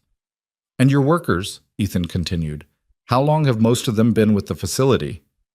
Average tenure is probably 15 years, Robert said. We have low turnover. People stay because we take care of each other, because we've built a culture where everyone looks out for the team. So you've experienced workers who know the equipment intimately, who've learned workarounds and solutions that keep obsolete machinery functional, Ethan said. That's actually remarkable operational competence under difficult constraints. Robert's expression shifted, some of the defensive frustration replaced with cautious hope that someone was finally understanding. That's what I've been trying to tell everyone. My workers are incredibly skilled, but we're being measured against facilities with modern equipment and told we're underperforming. After the meeting ended, Nina turned to Ethan with an expression that mixed surprise with reassessment. That was good questioning. You got him talking in ways we haven't been able to. I've been on his side of that conversation, Ethan said simply, trying to explain operational realities to people who are looking at data that doesn't capture what's actually happening. It helps to ask questions that acknowledge their expertise instead of questioning their performance. We need to visit that facility, Priya said decisively. I just volunteered us for a field trip to Cleveland. Over the next 2 weeks, Ethan found his rhythm with Team Alpha. They did make the trip to Cleveland, spending 2 days at the facility observing operations, talking to workers, seeing firsthand the gap between strategic analysis and operational reality. What they found transformed their recommendations from theoretical optimization to practical support. The workers weren't inefficient. They were incredibly resourceful, keeping equipment running through ingenuity and institutional knowledge that no manual captured. The problem wasn't that they needed better processes. The problem was that they needed equipment that allowed standard processes to work. Ethan's contribution wasn't in the analytical modeling or the financial projections. His contribution was in translation, helping the team understand what they were seeing, asking questions that revealed information people had stopped sharing because they didn't think anyone was listening, connecting operational realities to strategic implications.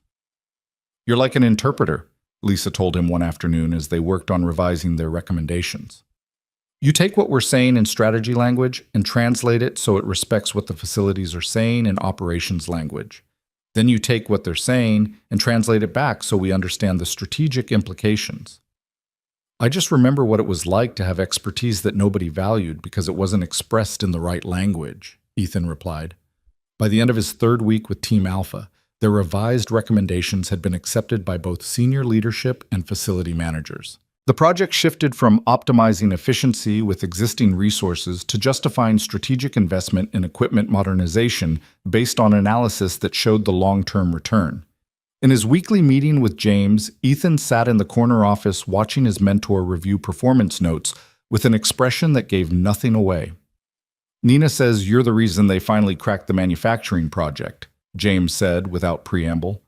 "She credits you with helping them see past their analytical blind spots." "I just asked questions," Ethan said, uncomfortable with praise that felt excessive. "Questions nobody else was asking," James corrected. "That's the definition of valuable contribution, seeing what others miss." "Your first rotation performance is solid, Ethan. You're rated proficient in collaboration and strategic insight, developing in analytical thinking and professional presence, emerging in communication effectiveness." "Is emerging in communication?" Ethan asked, surprised by the low rating. "You're good in small group settings and one-on-one conversations," James explained. "But you still hesitate in larger forums. You wait to be asked for input instead of offering it proactively. You're developing the skill of translation between operational and strategic perspectives, but you're not yet comfortable asserting that translation in high-stakes meetings." The criticism was accurate. Ethan had noticed his own tendency to hold back in larger group settings, to wait until someone asked directly before speaking up, to undervalue his own insights until they were validated by someone with more formal authority. "How do I fix that?" he asked. "By recognizing that your perspective has value independent of external validation," James said. "By understanding that offering insight isn't arrogance, it's contribution. By accepting that you've earned your place in the room and acting accordingly." That weekend, Ethan took Marcus to the park, as he'd promised weeks ago. They threw a football back and forth, Marcus's throws wild and enthusiastic, Ethan's careful and measured. The afternoon sun was warm, the grass green, the world temporarily uncomplicated by strategy frameworks and performance metrics. "Dad," Marcus said during a break, both of them sitting on a bench sharing a bottle of water, "are you happy with your new job?" The question surprised Ethan with its directness. "Why do you ask, buddy?" "Because you seem tired," Marcus said with the blunt observation of children who notice everything. "But also good tired? Like when I'm tired after playing really hard instead of tired from being sick." Ethan pulled his son close, marveling at his ability to distill complex emotional states into simple clarity. "That's exactly right. It's good tired. I'm working hard, learning a lot, doing things that matter." "And you're home at night," Marcus added. "That's the best part." "Yeah," Ethan agreed, his throat tight with emotion he hadn't expected. "That's definitely the best part." Monday brought a new challenge: rotation to Team Beta and the growth strategy portfolio. The team lead was a woman named Catherine Walsh, who had a reputation for brilliance and impatience in equal measure. She greeted Ethan with efficient courtesy that barely masked her assessment of whether he'd be useful or just another trainee to manage. "James says you're good at operational reality checks," Catherine said during their introduction meeting. "We'll see." Team Beta is working on evaluating potential acquisition targets. It's analytical work, financial modeling, market assessment. I'm not sure how much your facilities background applies, but I'm willing to be surprised. The work was different than Team Alpha, more abstract, more removed from tangible operations, more focused on numbers and projections than people and processes. Ethan struggled initially, the financial models beyond his immediate comprehension, the market analysis full of terminology he had to look up discreetly. But he found his footing by asking a question that apparently nobody had considered. How would we actually integrate an acquisition? Not financially, operationally. How would their processes mesh with ours? How would their culture fit? How would we retain their key people during transition? Catherine had looked at him with sharp interest. Those are integration planning questions. We don't usually address those until after acquisition. But don't they affect whether the acquisition makes strategic sense? Ethan asked. If the financial projections assume efficiency gains from integration, but integration would actually disrupt operations, then the projections are wrong. He's got a point, said Ryan, one of the senior analysts. We've been modeling this as a pure financial play without really thinking through the operational complications. What followed was 3 weeks of intensive learning as Ethan absorbed financial analysis while contributing operational perspective. He wasn't the strongest analytical mind on the team. That distinction belonged to Ryan and a woman named Sarah who could build complex financial models in her sleep. But he became the person who asked whether the numbers reflected realistic operational assumptions, who identified human factors that would affect strategic execution, who translated abstract strategy into concrete implementation challenges. Catherine's final assessment was direct and unsoftened by diplomatic cushioning. You're not a natural strategist, Brooks. You think tactically, operationally, but you're learning to connect tactical thinking to strategic outcomes. That's valuable. Keep developing it. The final rotation with Team Gamma, organizational effectiveness and change management, felt almost natural. The work focused on how companies adapted to change, how culture shaped performance, how leadership decisions rippled through organizations. It was, Ethan realized, what he'd been observing for 6 years from an invisible position. The team lead, Marcus Wilson, no relation to Ethan's son despite sharing a first name, was immediately interested in Ethan's perspective. You've been on the receiving end of organizational change decisions, Marcus said during their first meeting. You've seen how policies designed at the executive level actually affect frontline workers. That's the perspective we usually lack. Ethan thrived in this rotation, contributing insights about how change initiatives actually landed with employees, how communication gaps created resistance, how leaders' intentions got lost in translation as they moved down organizational hierarchies. He wrote analysis that Catherine would have dismissed as too focused on soft factors, but that Marcus valued as essential human insight. This is your strength, Marcus told him during a feedback session. Understanding the human dimension of organizational systems. You should develop this. Not everyone has this kind of intuitive grasp of how people actually respond to institutional change. 3 months into the program, Margaret called Ethan to her office for a midpoint evaluation. He sat across from her, more confident now than he'd been in their first meeting, but still carrying the awareness that his success remained provisional. Your rotation performance has been consistently solid, Margaret said, reviewing his evaluations on her tablet. Team Alpha rates you as highly collaborative with strong operational insight. Team Beta acknowledges your contribution despite initial skepticism. Team Gamma says you're exactly the perspective they needed. James is pleased with your development. She set down the tablet, looking at him directly. However, you still have a weakness that concerns me. You're better at supporting other people's work than driving your own initiatives. You contribute to projects but rarely lead them. You offer insights when asked but seldom assert them proactively. That's a limitation for someone being prepared for management. The criticism stung because it was accurate. Ethan had become comfortable as a valuable contributor, but he hadn't stepped into leadership. He'd found his place as the person who helped others succeed rather than the person who drove success directly. I don't know how to lead in this environment, Ethan admitted. I know how to lead a facilities crew. I don't know how to lead strategy professionals. Leadership isn't environment-specific, Margaret countered. It's having a vision, articulating it clearly, and mobilizing people toward it. You have vision. You see things others miss. You're developing the ability to articulate it. What you lack is the confidence to mobilize people toward your insights, instead of offering them as suggestions for someone else to adopt. She pulled up a document on her screen. For your final 3 months, you'll be assigned a capstone project, something you'll lead, not just contribute to. Something that requires you to take ownership of outcomes, not just support someone else's initiative, This is your chance to prove you can drive results, not just enable them. What's the project? Ethan asked, anxiety and anticipation mixing in his chest. You'll find out next week, Margaret said. But I'll tell you this. It's been specifically designed to leverage your unique perspective while stretching your capabilities. It will require everything you've learned and force you to develop what you haven't yet mastered. It will be uncomfortable. That's intentional. That evening, Ethan sat with Marcus doing homework at their kitchen table. Marcus working on arithmetic, Ethan reviewing notes from his rotations and preparing for whatever challenge Margaret was about to throw at him. The ordinary domesticity of the moment felt precious, grounding, a reminder of what he was building this new career for.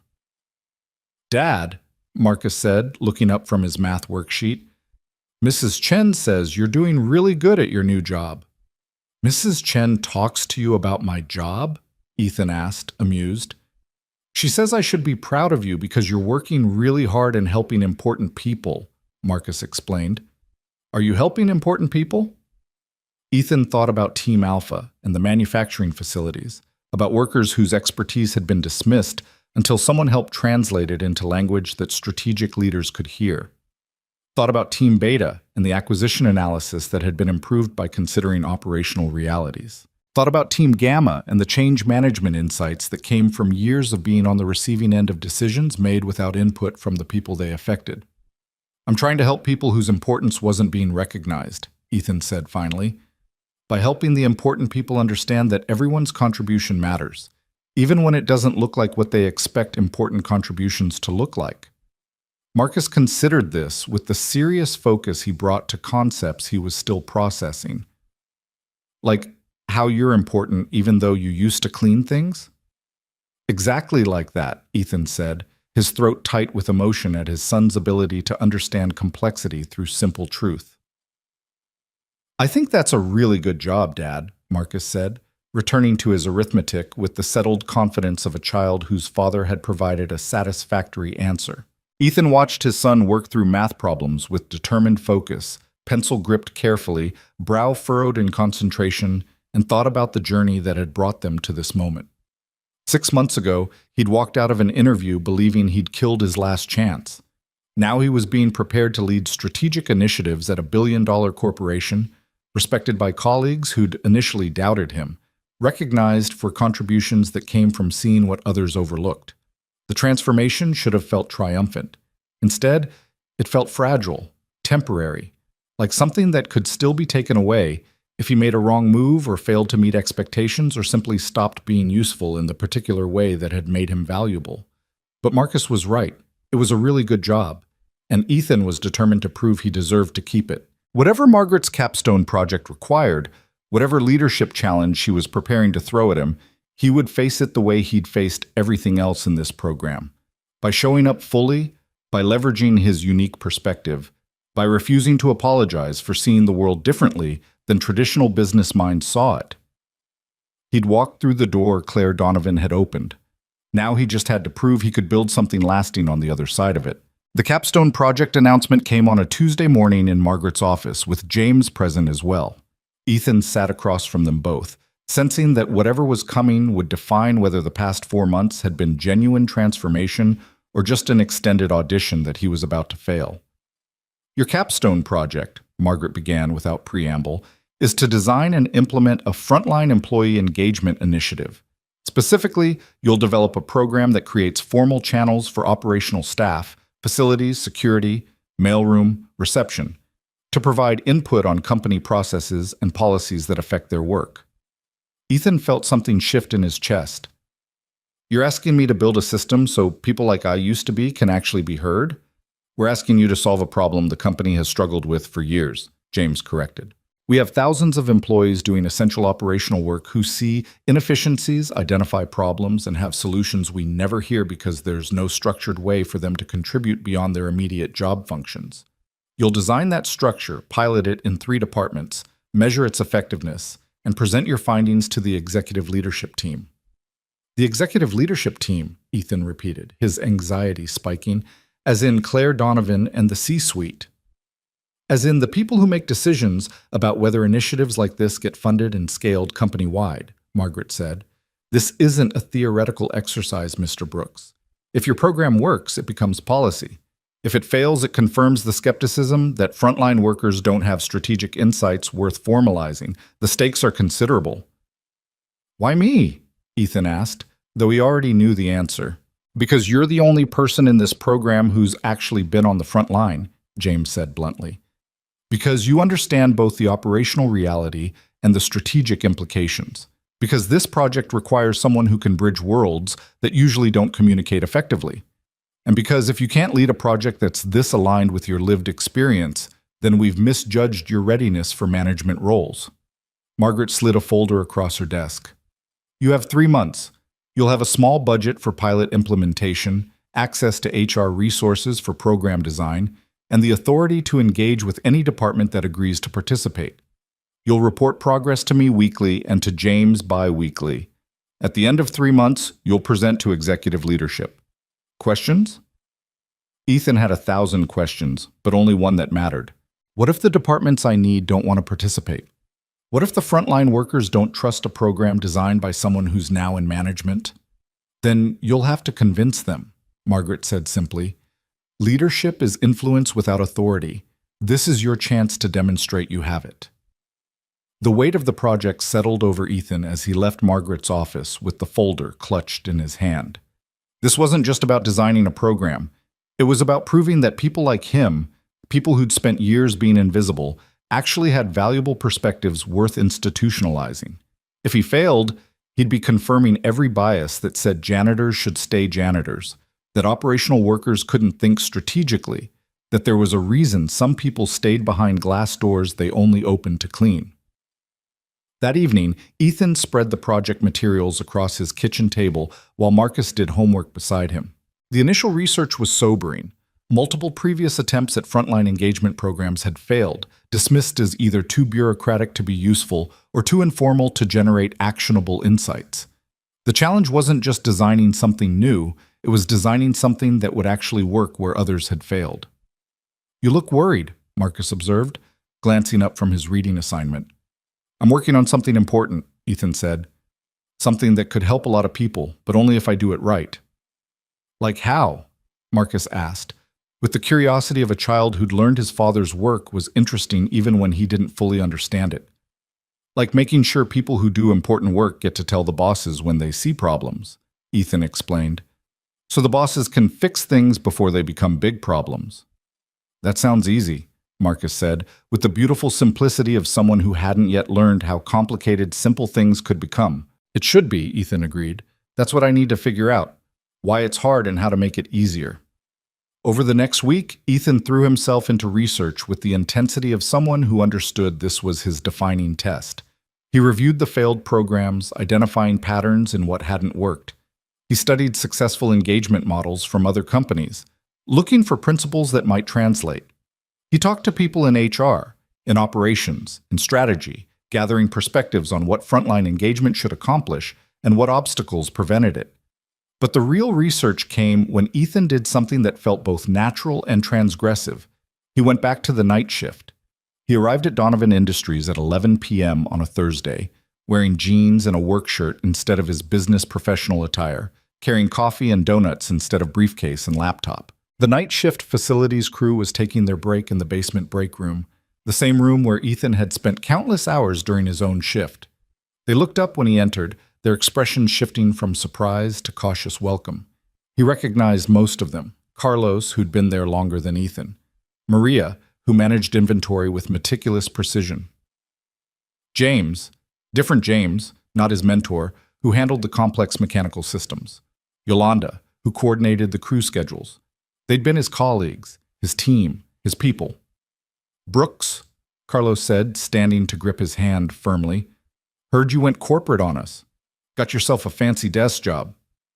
Training program, Ethan corrected, setting down the coffee and donuts. Still trying to prove I belong there. Actually, that's why I'm here. I need your help. The wariness that had been building, the natural suspicion that he'd become one of them, one of the managers who made decisions without understanding operational reality, eased slightly at his admission of need. What kind of help? Maria asked, accepting coffee with a nod of thanks. Ethan explained the project, Not in the corporate language he'd been learning, but in the direct, functional terms that made sense to people who valued substance over style. He needed to design a program that would let frontline workers share insights with management in ways that would actually be heard and acted on. He needed their input on what had prevented that from happening historically and what would make it work going forward. "You want to know why management never listens to us?" James asked, his skepticism evident. "Because they don't actually want to hear what we have to say. They want to feel like they asked, so they can check the box that says they engaged with employees. But when we tell them the air handling system on floor 12 needs replacing, not just patching, they thank us for our input and do nothing." "That's exactly what I need to prevent," Ethan said. "The program has to create actual accountability for response. It can't just be a suggestion box that gets ignored." "So you're asking us to trust that this time will be different?" Yolanda said, her tone making clear how many times different had turned out to be the same. "I'm asking you to help me design something that forces it to be different," Ethan replied. "I can't do this without input from people who actually know what it's like to have expertise that gets dismissed. I spent 6 years being that person. Now I have a chance to build a system that prevents it from happening to others, but I need you to tell me what that system should look like." The conversation that followed went until almost 2 a.m., long after Ethan should have left to get sleep before his morning meetings. They talked about all the times they'd identified problems that went unaddressed, all the ways their knowledge was devalued, all the structural barriers that prevented good information from reaching decision makers. But they also talked about what would make them trust a formal engagement process, transparency about how input was reviewed, clear accountability for response, recognition that didn't feel patronizing, actual changes that proved their insights had value. Carlos walked Ethan to the elevator when he finally left, the building quiet around them in that particular way of late night when even the city outside seemed to pause. "You really think you can pull this off?" Carlos asked. "Make them actually listen?" "I have to," Ethan said simply, "because if I can't, I'll have wasted the opportunity Claire Donovan gave me. And worse, I'll have confirmed everyone's assumption that people like us don't have strategic value." "People like us," Carlos repeated, then smiled slightly. "You still think of yourself as one of us, even with the desk job and the training program?" "I'll always be one of us," Ethan said. "I just have access to rooms now where I can make them hear us." The program he designed over the next month was built on the insights from that conversation and dozens of others like it. He called it the Operational Intelligence Initiative, a name suggested by Catherine from Team Beta, who pointed out that intelligence had military connotations of valuable information from the field, not just raw data. The structure was deliberately simple. Operational staff could submit insights through a digital platform with required response timelines for management. Submissions would be reviewed by cross-functional teams that included both strategic staff and operational representatives. Implemented suggestions would be recognized publicly, with credit going to the submitters. Most importantly, all submissions and responses would be tracked transparently, creating accountability that couldn't be quietly ignored. The challenge was finding departments willing to pilot it. Most managers, when Ethan approached them, were politely dismissive. They already had feedback mechanisms, they claimed. They already engaged with their staff. They didn't need a formal program creating additional administrative burden. Ethan kept hearing the subtext beneath their words. "We don't want frontline workers questioning our decisions or implying we've been missing important information." His breakthrough came from an unexpected source. Robert Martinez, the Cleveland facility manager whose Operation Team Alpha had studied, agreed immediately when Ethan reached out. "You actually listen to my workers," Robert said during their video call. "You're the reason we're finally getting equipment replacement instead of being told to optimize our way out of obsolescence. If you're building a program to make that kind of listening systematic, I want my facility to be part of it." The second pilot department came from someone even more surprising, Patricia Hemsworth from HR, the woman who'd conducted his disastrous interview. She reached out to Ethan directly, requesting a meeting that he approached with careful neutrality, uncertain what to expect. They met in her office, the same space where she'd presumably filed paperwork dismissing him as unqualified months ago. She gestured for him to sit, her expression professional but carrying something that looked like genuine respect. I've been following your progress through the training program, Patricia said without preamble. Margaret shares participant updates with relevant stakeholders. I wanted to tell you directly, I was wrong about you. Not just wrong in judgment, but wrong in the assumptions I used to reach that judgment. I appreciate that, Ethan said carefully, not sure where this was going. Your capstone project, Patricia continued, is exactly the kind of initiative HR should have been driving for years. We've failed to create meaningful engagement with operational staff because we've approached it bureaucratically rather than authentically. I'd like HR to be a pilot department, if you'll have us. Why? Ethan asked bluntly. Not to be difficult, but why now? Why this program? Patricia was quiet for a moment, choosing her words carefully. Because 6 months ago I dismissed a highly qualified candidate based on criteria that measured appearance over ability, and I did it believing I was applying reasonable professional standards. Your success in the training program has forced me to question those standards. If I was that wrong about you, how many other talented people have I screened out using the same flawed criteria? This program is a chance to systematically surface talent and insight we've been missing because we weren't asking the right questions or listening to the right voices. The third pilot came from James Chen's own strategy and operations department, which surprised Ethan until James explained his reasoning. If this program works, strategy will be informed by operational reality in real time instead of always playing catch-up. If it fails, better to discover that in a controlled pilot than after company-wide implementation. Either way, we learned something valuable. With 3 pilot departments confirmed, Ethan spent the next 6 weeks implementing the program with meticulous attention to detail. He trained managers on how to review and respond to submissions. He met with operational staff to explain the system, and more importantly, to convince them their input would actually matter this time. He built tracking mechanisms that made accountability visible. He established review committees that included both strategic and operational voices. The submissions started slowly, operational staff testing whether this was real or just another performance of engagement. But when the first few submissions received genuine responses, when a facility's worker's insight about HVAC efficiency led to an actual policy change, when a security guard's observation about traffic flow patterns informed a visitor management redesign, momentum built. By week 8, Ethan had real data. 47 submissions across 3 departments. 38 had received substantive responses within the required timeframe. 12 had led to implemented changes. 3 had identified problems that would have become expensive failures if left unaddressed. The program was working, not perfectly, but demonstrably better than the informal systems it replaced.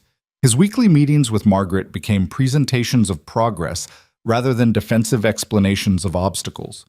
His bi-weekly sessions with James shifted from anxious check-ins to strategic discussions of how to scale the program if executive leadership approved it. The other participants in the training program, Jessica, Rachel, Thomas, David, Allison, all successful in their own capstone projects, began treating him not as the unlikely candidate, but as an equal contributor to their cohort. But the real test was still coming. The presentation to executive leadership was scheduled for the final week of the program, and Ethan spent every spare moment preparing for it with the intensity of someone who understood this would define his entire trajectory. Marcus noticed his father's stress, approaching it with the direct concern of a child who'd learned to read his parents' moods. "Is your big presentation soon?" he asked one evening while Ethan practiced in front of the bathroom mirror. "End of the week," Ethan confirmed, adjusting his tie for the dozenth time. "I'm presenting to the people who run the whole company, including the lady who gave me this chance." "The boss lady who ran after you?" Marcus remembered, his eyes wide. "That's cool. Are you going to tell her you did a good job?" "I'm going to show her," Ethan said, "with data and results and evidence that the program works."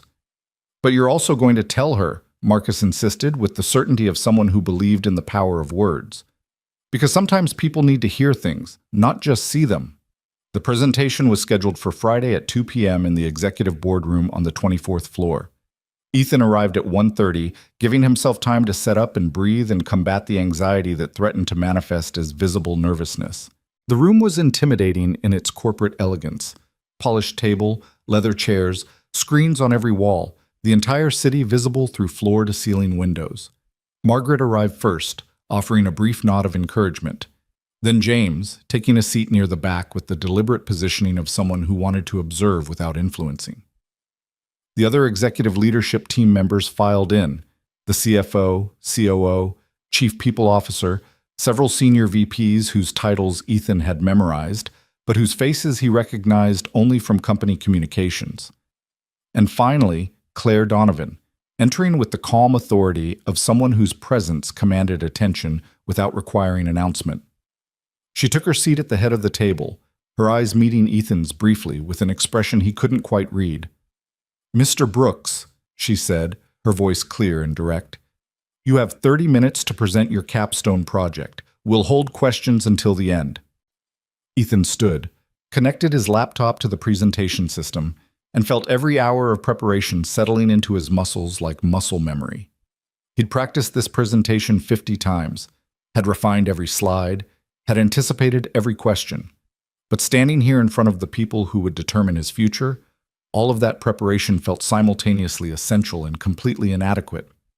"For 6 years," Ethan began, his voice steady despite the adrenaline flooding his system, "I worked night shift facilities maintenance in this building. During that time, I identified dozens of operational inefficiencies, safety concerns, and process improvements.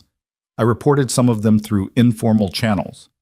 Most of them I kept to myself because there was no formal mechanism to share operational insights with strategic decision makers, and because I understood that my perspective wasn't valued beyond my immediate job function." He clicked to the next slide, showing data on the cost of missed operational insights. Research across multiple industries shows that frontline workers identify problems an average of 3 to 6 months before they become visible to management. When those early warnings are ignored or never reach decision makers, problems become crises and crises become expensive failures. The question isn't whether frontline workers have valuable operational intelligence. The question is whether we're systematically capturing it or systematically wasting it. The presentation walked through the program design, the pilot implementation, the results from 3 departments.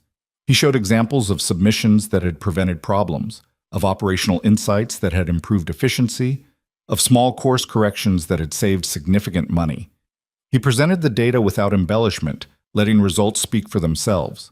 But when he reached the section on scalability and recommendations, Ethan made a choice. Instead of just presenting the strategic rationale, he told stories. He talked about Carlos, who'd identified a pattern in equipment failures that predicted expensive breakdowns. About Maria, whose inventory management insight had eliminated waste in supply ordering. About a security guard named Ramon, who'd noticed patterns in after-hours badge access that revealed an unauthorized project team working without proper safety protocols. "These aren't just efficiency gains," Ethan said, meeting Claire's eyes directly. "These are people who've been doing valuable thinking without being recognized for it. This program isn't charity or morale building. It's operational intelligence gathering that taps into expertise we're already paying for but systematically ignoring. The ROI is significant, but more than that, it's the right way to respect the people who make this company function." He clicked to his final slide, recommendations for company-wide implementation with estimated costs, timeline, and projected benefits. "I'm recommending we expand this program across all operational departments over the next year. The initial investment is modest. The potential return, both financial and cultural, is substantial, and the cost of not doing it, of continuing to waste the operational intelligence of thousands of employees, is something we can no longer afford." The silence when he finished felt enormous. Ethan stood at the front of the room, his presentation complete, his case made, his future hanging on how these people would respond to his argument that invisible workers deserve to be heard. Claire spoke first. "Questions for Mr. Brooks?" The CFO raised his hand.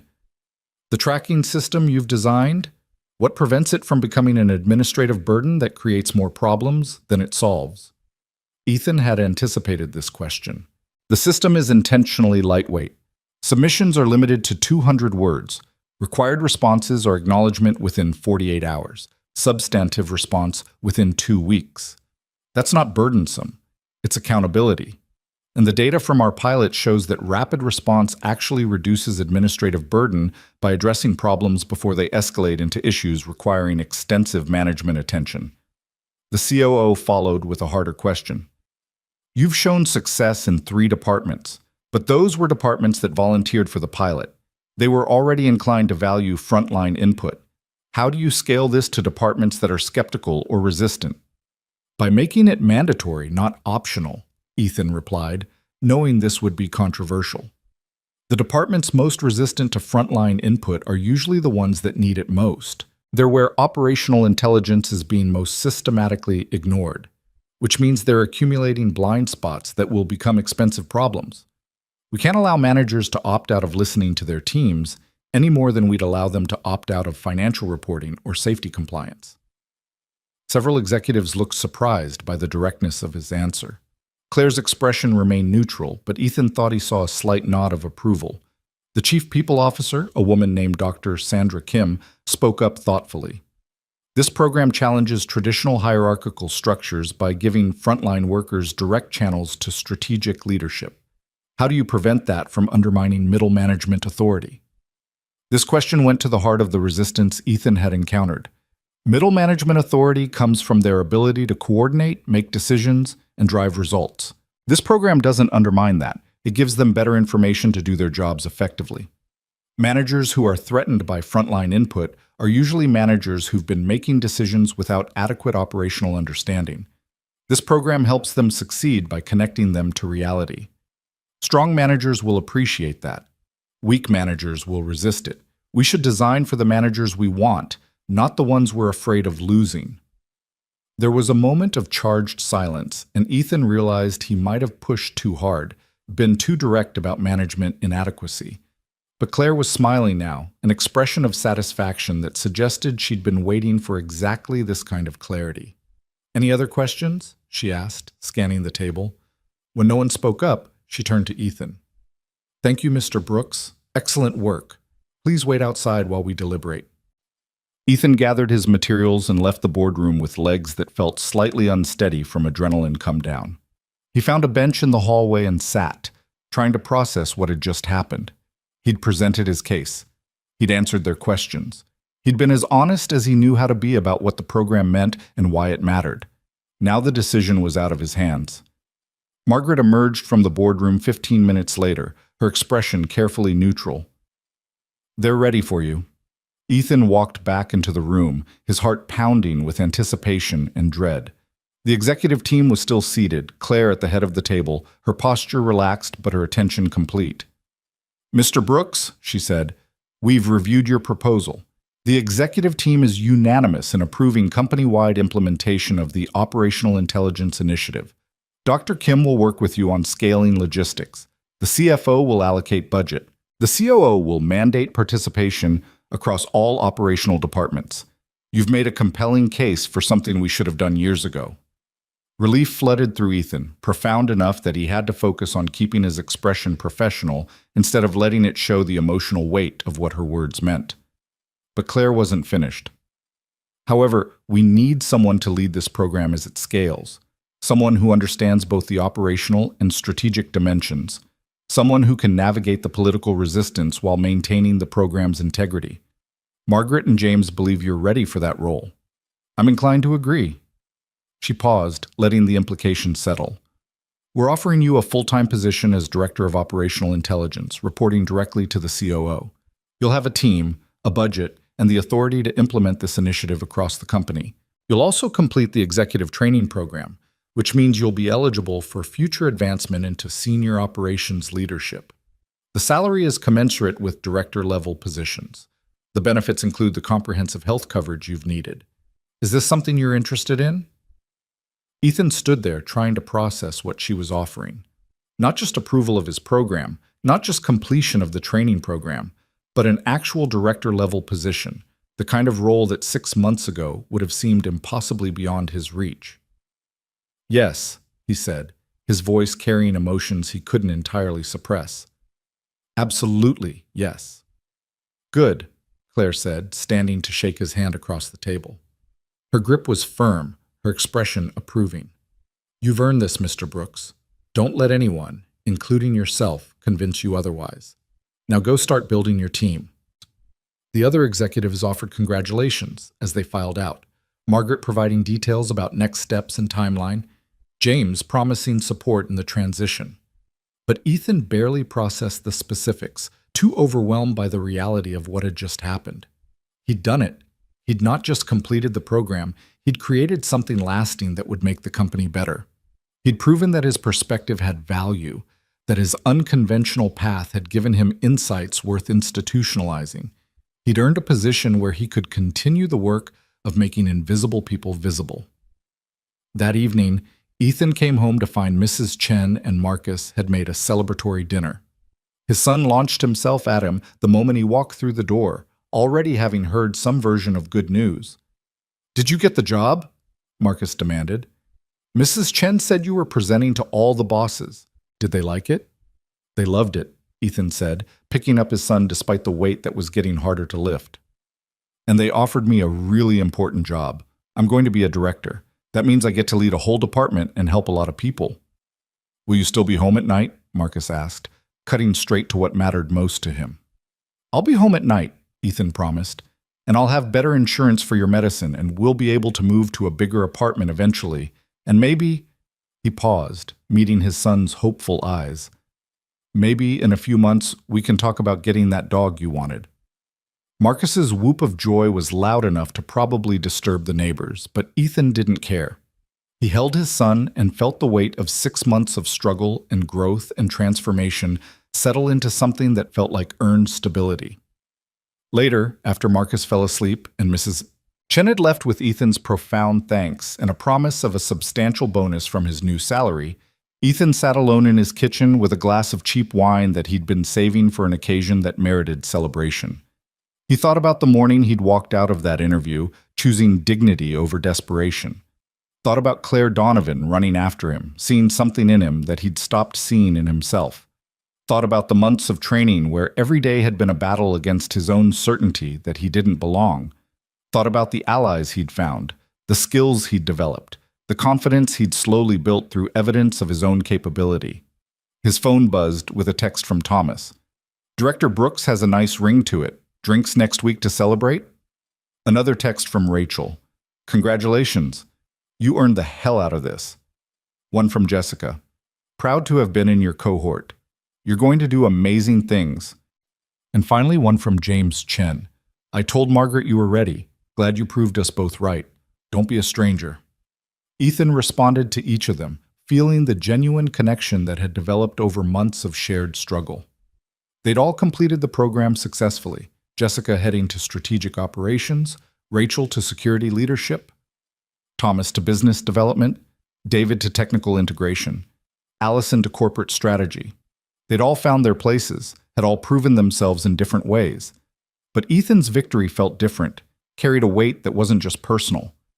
He'd proven that excellence came from unexpected places, that traditional credentials weren't the only pathway to strategic contribution, that people who'd been invisible could become essential if someone actually bothered to look. On Monday, Ethan Brooks walked through the front door of Donovan Industries for his first day as Director of Operational Intelligence. He carried himself differently now, not with the desperate determination of someone trying to prove he deserved to be there, but with the earned confidence of someone who'd already proven it. He took the elevator to the 16th floor where his new office was located. Not a corner office, but a real office with his name on the door and his title beneath it. Inside was a desk, a computer, a whiteboard waiting for his strategic planning. The view looked out over the city, showing him a perspective he'd never imagined having. But before he settled into his new role, Ethan took a detour. He went down to the basement break room where the night shift facilities crew would be finishing their shift. Carlos looked up in surprise when Ethan walked in, still wearing his suit but carrying coffee and donuts like he had months ago. "Director Brooks," Carlos said with a grin. "Too fancy for us now."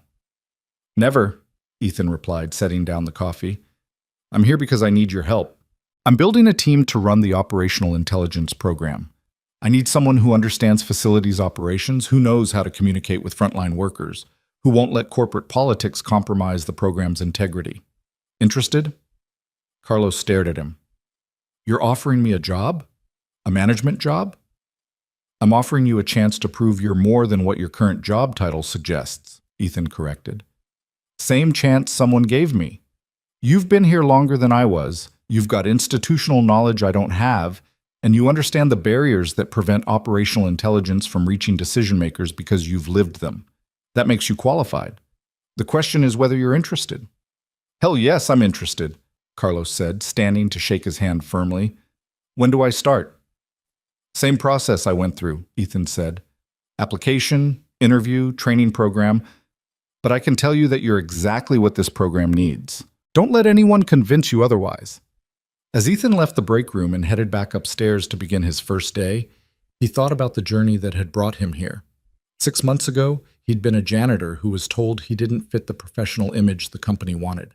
Now he was a director with the authority to change what professional looked like, to expand who got recognized and valued, to build systems that made invisible people impossible to ignore. The transformation hadn't been easy. It had required learning a new language, developing new skills, pushing past his own certainty that he didn't belong. It had required allies who'd seen past his unconventional background to recognize his legitimate capabilities.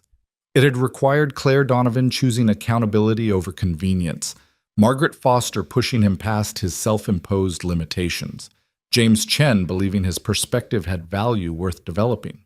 But most of all, it had required Ethan believing in himself, believing that competence wasn't defined by credentials but by contribution, believing that his path, unconventional as it was, had given him insights worth offering, believing that walking away from that interview with his dignity intact had been the right choice, even when it felt like throwing away his last chance.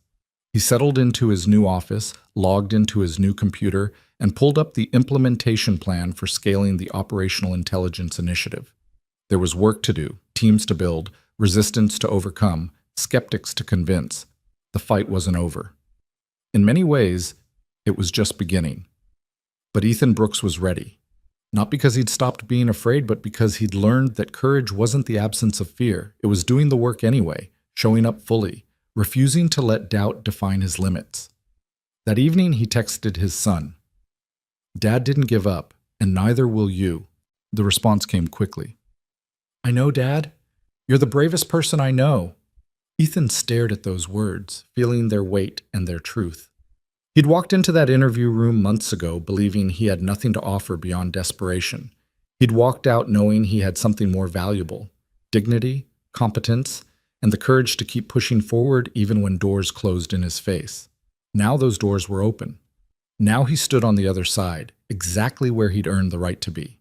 Not because someone had felt sorry for him, not because he'd been given charity, but because he'd proven, through months of relentless effort and growth, that excellence came from unexpected places when someone actually bothered to look.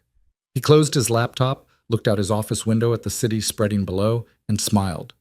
This was just the beginning. There were thousands of people still invisible, still waiting for someone to recognize their worth, still doing essential work without being valued for it. Ethan Brooks had been one of them. Now he was in a position to make sure they were seen, and he would spend every day of his career making sure that doors stayed open, that voices stayed heard, that people who'd been dismissed for not fitting someone's image got the chance to prove that competence mattered more than appearances.